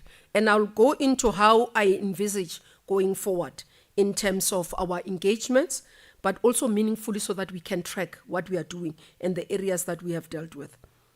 But also let me give this feedback, because I'm with you here, and there are law bodies here. At least Nadel and PLA have had my views on it. It's not a shock. I sit as a minister in Jersey, a platform where we are appointing judges. One of my concerns, colleagues, is uncoordinated manner of previously disadvantaged individuals in comments. Some of the comments actually shoot down black professionals. You have, and I know they won't take offense, you have Nadel National giving comments, and a branch in Nadel in Limpopo makes a differing comment about the same individual. You've seen it. Similarly with PLA. That's my frustration as your minister. What message are you communicating to me? When I'm confronted with such, I'm preparing. What am I supposed to say? Because we rely on you as practitioners to give feedback about these individuals that I might never have met.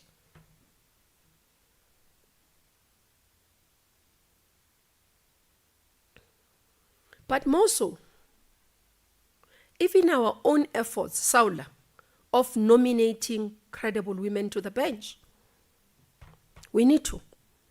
Where are the women from Saul? Why is it difficult to find them? We just come from the week of JSC last week. Fortunately, I think Eastern Cape got 3 women. We were lucky. We got pushed. But we managed. I mean, SC Constitutional Court today has got majority women. I think even Cape Town, we got how many? 3 women on the appointments. So there's good fairness. But Saula, these are not nominated by you. Why? These women.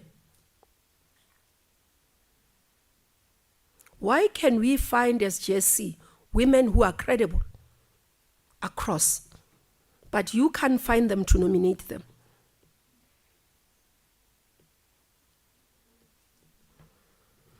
Now we've got to work together if we are really serious about transformation. You look at magistracy, the work that has been done there, fantastic. Do you know how many percentage of women do we have as magistrates today? 56%. It's not happening out of an osmosis. It's driven consciously. But we need you to help us to achieve these objectives. So your practitioner level can't be only about the briefs, but it's about a pipeline that must be built for leadership of institutions in this country within the legal spectrum. So we must know that we've got people that were lining up, credible men and women of high ethical standard that will help us to build the credibility of the justice system into our institutions, into the bench, into leading our organizations such as your SIUs, your NPA, everybody. There's many opportunities. It's not only about getting briefs, because this value chain is broad. The reason why sometimes it will look like we are scrambling in one place is because we are not opening the net wider. Who is going to sit in competition court? Who must go and sit in land court? Have you made it your business? As previously disadvantaged individuals in these motive issues, land for us, it's a very serious issue. Jesse couldn't appoint anyone in these 2 courts last week. Both competition court and the land court. We have sessions that are coming in October. My challenge to you, give us candidates to interview and appoint.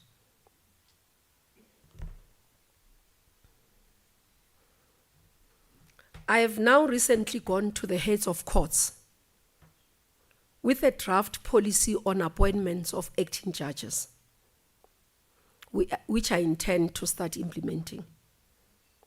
This mainly for me is to protect the credibility of the bench but also the whispers sometimes that we hear, correct or incorrect, as long as there are those whispers, I don't feel comfortable.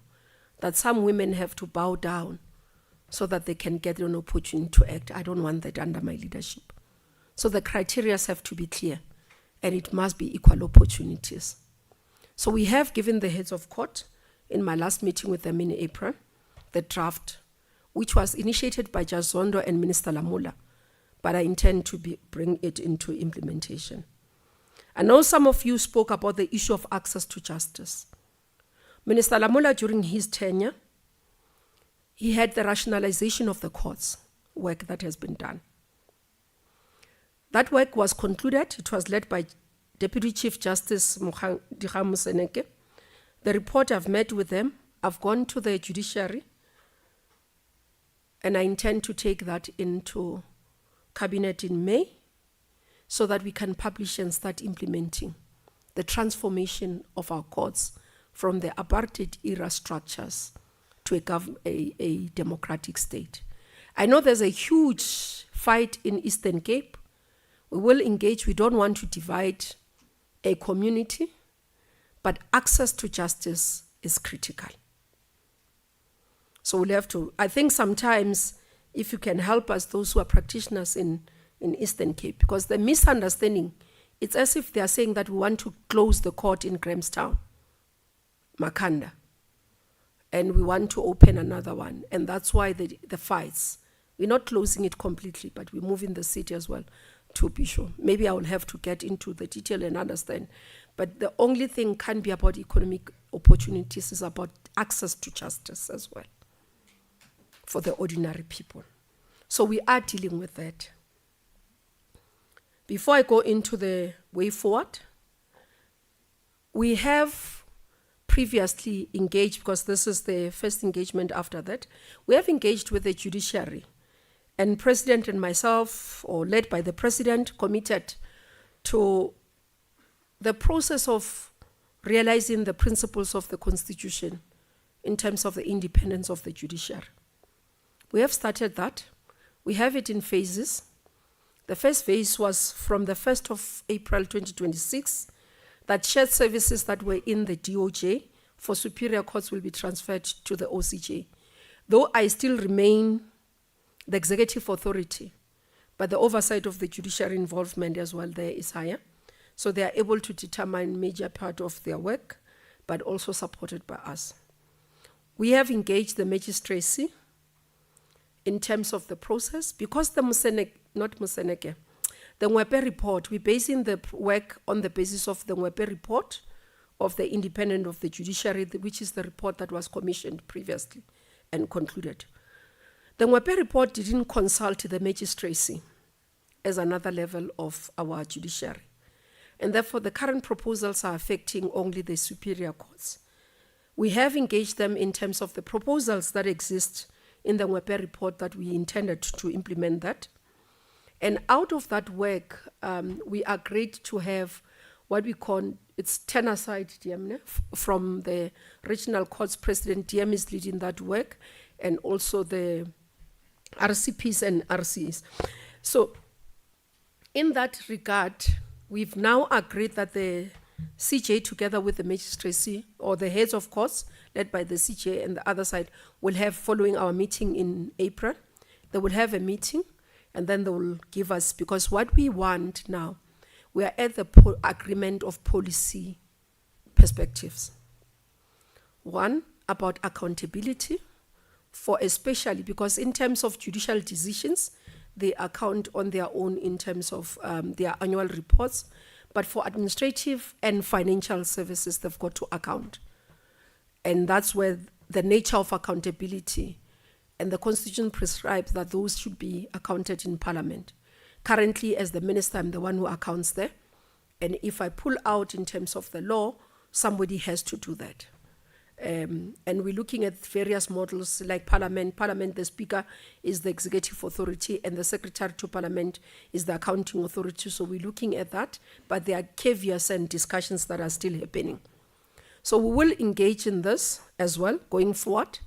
We're looking at having at least draft legislative proposals in this financial year so that we can give effect. Whether we will transfer fully, all of them, including the magistracy, they've outcried this thing of lower courts because it talks about superior and low. So high courts and then others.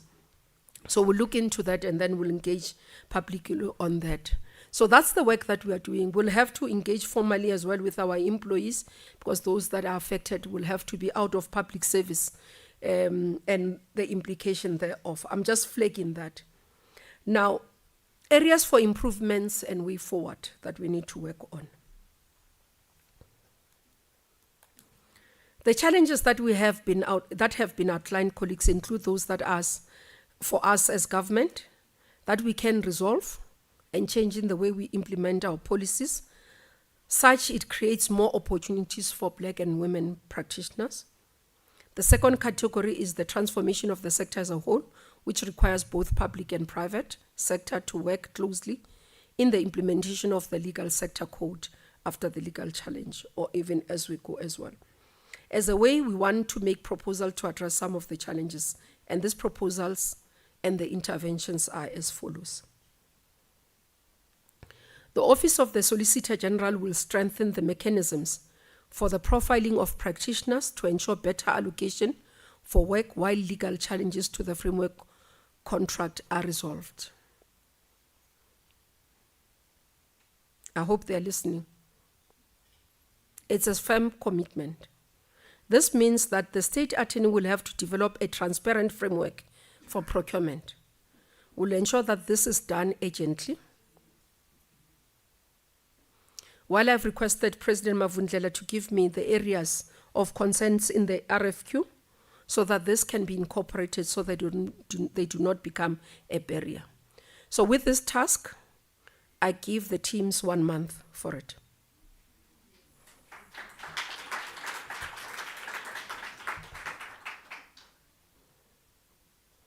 The second area, myself and DM will lead in terms of engagements with client departments in an intergovernmental national litigation forum to raise awareness of the legal sector code.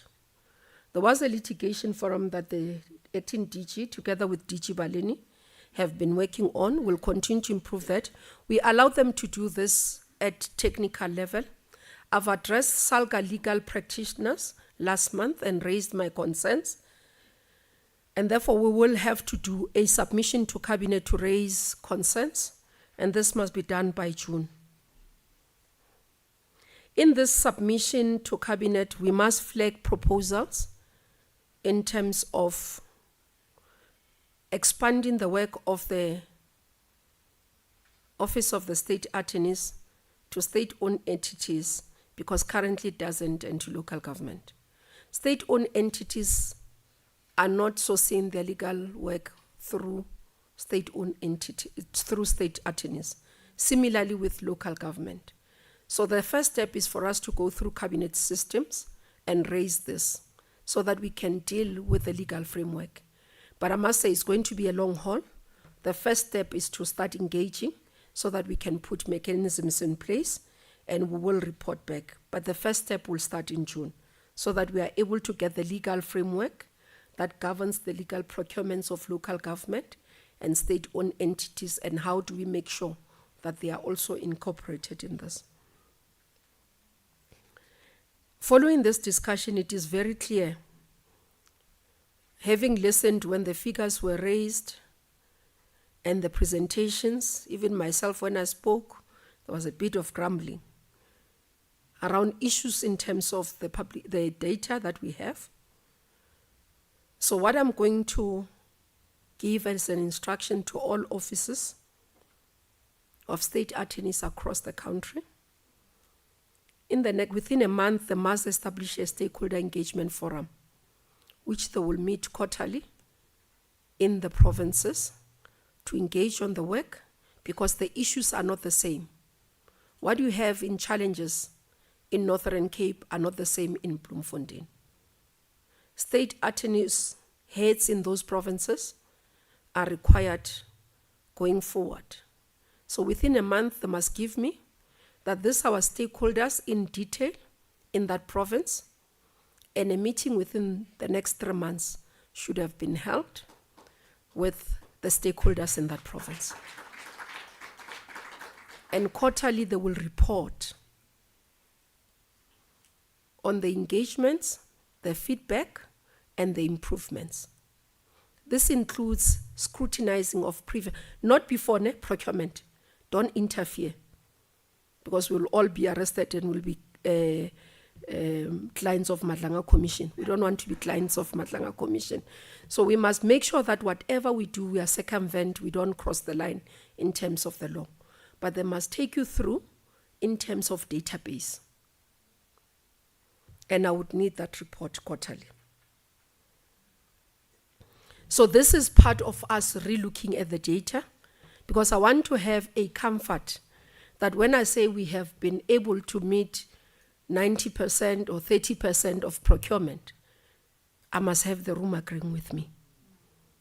I can't go public with figures that no one has, they don't have credibility as I stand, because not even a single person could be able to agree to this work. There is a need, colleagues, for us to put specific measures to include legal practitioners with disabilities. No one spoke about them today. They are members of our society. So as I told you previously in my work, I set targets in the manner that we say a particular percentage for women, for youth, and for people with disability.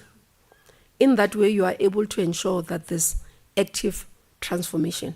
I'm going to leave to Acting Solicitor General to give me the percentage that we are going to put for here, so that we can be able to ensure that there is meaningful transformation. There are issues that we might need specifically to zoom into. I would want a session, Saula, with you. I've raised quite, you heard Saula. And I'm going to ask my office to arrange it as soon as possible. We need to sit Gugu. Yukbonile ne? Yeah. Msebenzi wako. Shoot our sevens. Gugu is heading the gender desk in the department. I want that engagement as soon as possible. There are many capable women in this sector that are not being given opportunities and not recognized. I want us to address that together. You are an organization. At least I can't be accused of having sat with my friends. And that's why I'm happy that I don't come here from here. So I don't know people. So I don't have people that I might have gone to Vista, University of Johannesburg today. Many legal practitioners come from there, but I don't have that league. So I operate with everybody. So Saul, I want us to have a session. But again, the other issue, last year we engaged with young professions colleagues. I think it's LSSA. We committed to some things and you've been quiet. We are on the eve of June. I'm going to be asked, what have you done? We've not had a follow-up. Can we do that? The voice says, please. Because as well, colleagues, the issues that were raised by candidates, but also even the intents that exist across. But again, we have many, many young kids, our young people, who've gone to school, acquired degrees, law degrees, and are sitting at home. It's a danger. It discourages those who have not gone to school not to go to school. Because how do I grew up and I knew that education was the key to my success, because I knew several people that I've seen come out of poverty to become successful because they went to school. Now, if we have majority of the people going to school, coming out of school, sitting at home, those who are still coming are going to end up in nyaope and drugs because they don't see value of education. I do want us, I don't have yet a solution for that. I do want us, when we engage with young people, can we find, let's think about how we can do it. The other time I had asked the team to say, are we able to bring the skills development people to help us fund them? We then say to law firms, we place them for experience. You don't have to pay them. The state pays them. Maybe that can help, because there are many of them who are sitting at home. But please don't make them make photocopies, because they need real experience. So it's something that I said to the team, let's consider it, let's think about it. Maybe we can work together on that. Because I think it's something in my heart that I feel I'm not doing service to those young people as their minister, who have gone to school, write those things. They're not able to get anything because they've not been placed for experiential work, practical work, so that they can be fully admitted. So we do need such work. Office of State Attorneys take a lot, including those who come from departments. But us alone as government is not going to work. As I conclude, colleagues, if we are to have a perception that everything has to be done by government and all opportunities have to come from government, we're going to miss the boat. That's why we must work together to ensure that we level the playing field, but we also access the private sector. Conveyancing, for example, a lot of work is also in the private sector of conveyancing. How do we ensure that we influence that space through the sector codes? We have to start fighting to get it done, implement, and then so that the opportunities can be opened. I've been taken to court several times. I was saying to somebody, it's what, lucky this one started when Lamula was here, not me. But I have history of being taken to court for transformation issues, so I have no qualms about being there. I think every portfolio of Binafi Forum have been taking me to court. The last one, it was with the banks, because I was questioning how the banks were giving bonds to black people. So we've got to go into that and zoom into those issues. But a platform like this as well doesn't help. That's why I want us to be able to, and colleagues, let's make this a habit. Ne? When engagements like this as well, let's try and make sure that in sectors, I know it might have been short notice, not well coordinated.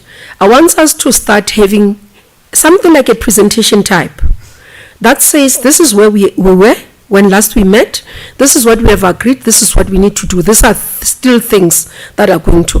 I'm going to try my level best to have this engagement. Perhaps maybe they might call and say, in Mpumalanga there's this engagement, when I have time I can join it. But I will call another one later this year of this forum, maybe even a bigger one, so that we can take stocks to say, okay, maybe give 2 quarters and say, in the last 2 quarters, have we seen an improvement? And we reflect. I hope we are not going to be passive. When the provinces call for stakeholders, you don't arrive. We go there and have general discussions.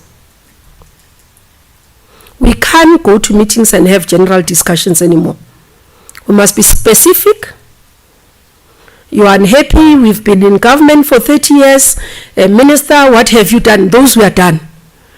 Here is that this is what you have said we must do. It's 6 months. This is what we have done. This is what we have not done. When we get into those engagements, we are clear, dear colleagues. It's a partnership. It's not a one-way delivery process. Minister must deliver. There's no delivery by minister. It's a partnership between the two of us, as a sector and myself, this side with the team, to ensure that we operate professionally. They know. I pick up something, I send them, give me a report on this. Last week I had somebody saying that, almost accusing state attorneys of violating LPC code. They're professionals. They will be taken there to get them revoked. And I will not defend them if they do wrong things. So they are here, they are listening. The line of march is very clear, what we want to achieve, but I'm relying on you, colleagues. Please don't take for granted what I've raised. If you stand in a court, understand that you are standing there carrying all of us. You can either make the life of your minister easy or difficult in conversations with other departments. I rely on you. I don't want to have one person or two people that are consistently being quoted that they are the best lawyers. I want everybody. It must be known that we are excelling. So today when you leave here, you are carrying my hopes and dreams as well. I'm not carrying your you are not carrying only my hopes and dreams, but I'm also carrying your hopes and dreams. So it's two ways. I will do my part, but I expect you to do your part. And in that way, this partnership will be sustainable, will be developmental, and will be fruitful. Thank you very much.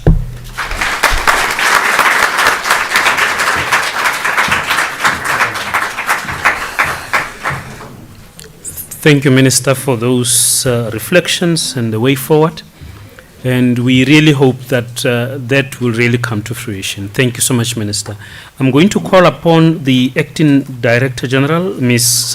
Kalei Pillay, to make closing remarks. Ms. Pillay, thank you.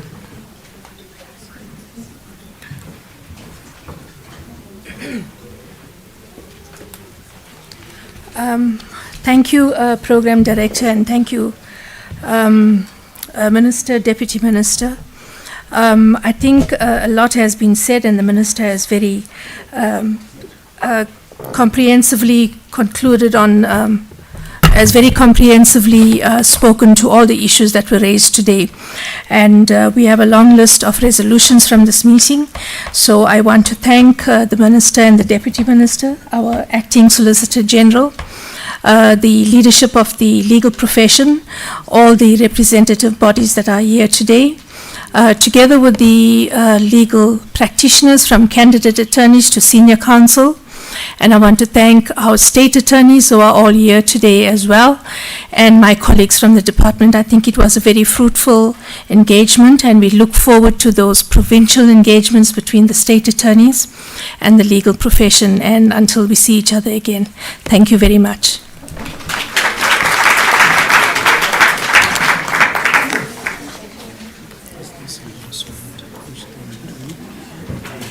Parking tickets are available at the registration. You can do that. Okay. Thank you so much. Okay. Colleagues, just final word